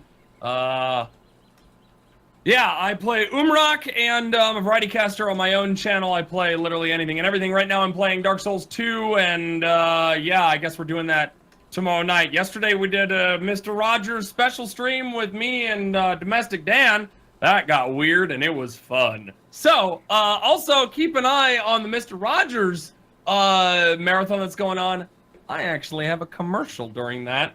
And I legitimately do everything that you would assume that I do. I yell at people, and I barely talk about my channel, and I'm awful at, talking about my own stuff. So I'm just like, I do things, you go support PBS. Okay, great. And nobody likes it. So pay attention in that stuff, because that's kind of cool. Anyway, yeah. So if you enjoy my type of weird shit, then do me a favor and hit the follow button to Goobers515 on Twitch and on Twitter as well. Again, huge shout outs to Whack for everything, and Firecrow and the rest of you guys for today, because shit got real and it was fun, and I love that stuff, and I want to see more of it. I think everyone else really enjoyed it. Let's go there. Let's take that to the next step, and I'm really excited to see where this goes from there, because that was awesome, and I think we have so much more in stock in that realm. So that's who I am. I'm gonna hand it over to Dan. Hi, Dagwood. I'm part of the channel Overboard Gaming. We're going to be playing a bunch of The Surge and probably Breath of the Wild this week, so totally come over and check it out on twitch.tv/overboardgaming. Thank you again to Whack and everybody. Whack, I'm looking forward to being peg-legged for the rest of my short life. It's going to be amazing. It's going to be wonderful, and thank you for this opportunity. That's all I got. I'm going to keep it quick so that we can get this wrapped up and pass it over to Ramcam above me. I'm that Ramcam guy. You can catch me playing video games too. Everything except games that deal with math and or physics, apparently, because I know neither of them. But yeah, we'll keep it brief. You guys can catch me. I'll be live Wednesday, Thursday, and maybe even this Friday, because I'll be missing Saturdays for the foreseeable future. So that's the deal, and I'm gonna go ahead and pass it over to the glorious Whack Steven. Thank you, everybody. Hi, I'm Wax Steven. I'm the DM of Doom. I have dragged these guys kicking and screaming through the adventure today. If you have liked what you've seen and you would like to see more, you can catch more of that stuff on my channel, twitch.tv/WaxSteven, and on Twitter, at WaxSteven there, where I do a whole lot of role-playing stuff. Saturdays, we do Warped, which is a space opera, sci-fi role-playing game. It's a lot of fun. Plus, our stream is the official stream for the What's Old is New RPG. It's an awesome system a lot of people don't know about. You should come check it out. It's a lot of fun, and it's like $10. It's pretty sweet. Sundays we do Blood and Mist, which is actually it's sort of at the climax of the show for that. The group is heading towards Castle Ravenloft, which is like the big finale kind of area for that, so that's going to be a lot of fun. And in about 1.5 weeks, we got a new show that I'm going to be doing over with Goobers on Brotato's channel called Neon Scream. I will be DMing that. Really looking forward to that. Some cyberpunk action, another different kind of genre. It's going to be great. I'm really hyped for it, and we're going to be using the Sprawl. Really fun. So you should come check that out. Awesome. And don't forget, on that show, it's not only me, but it's also me, Jay, Brotato, Domestic Dan, The Mav Show, and Tiny Pixels, Pip, GM'd, I guess, by Whack. So it's going to be a whole mixture of awesomeness. I'm really excited. All right. So, guys, to wrap it up, we are going to raid. Here's how it's going to work. We're going to drop the link in the chat once we're ready to go here. We're going to drop the link in chat, and you guys are going to get over to the channel. And once you guys see, let's say Farrington, since his channel, he will drop the first one, and you guys can get over there and start dropping it once, twice, maybe 3 times. And by what we're dropping is this. Would you kindly get raided? So grab that and get ready to go. We're going to raid together here. Thank you guys so much again. Make sure to follow all of us on Twitch and Twitter, and also join the Would You Kindly Discord, and follow the Would You Kindly team on Twitter as well, because they tweet out all the shows from the team. We got a lot of stuff coming up this month. I hope to see you guys all there. We'll let you guys know as soon as we can tell you about the things, and we'll keep you filled in. Until then, guys, thank you so much. We'll see you next time in Natural Ones. Good night, everybody. Get ready to raid. Bye. See you guys in 2 weeks. Bye. See you later. I want to wait until everyone gets bored. Bye. Okay, bye. No, seriously. Okay, bye. Bye for real.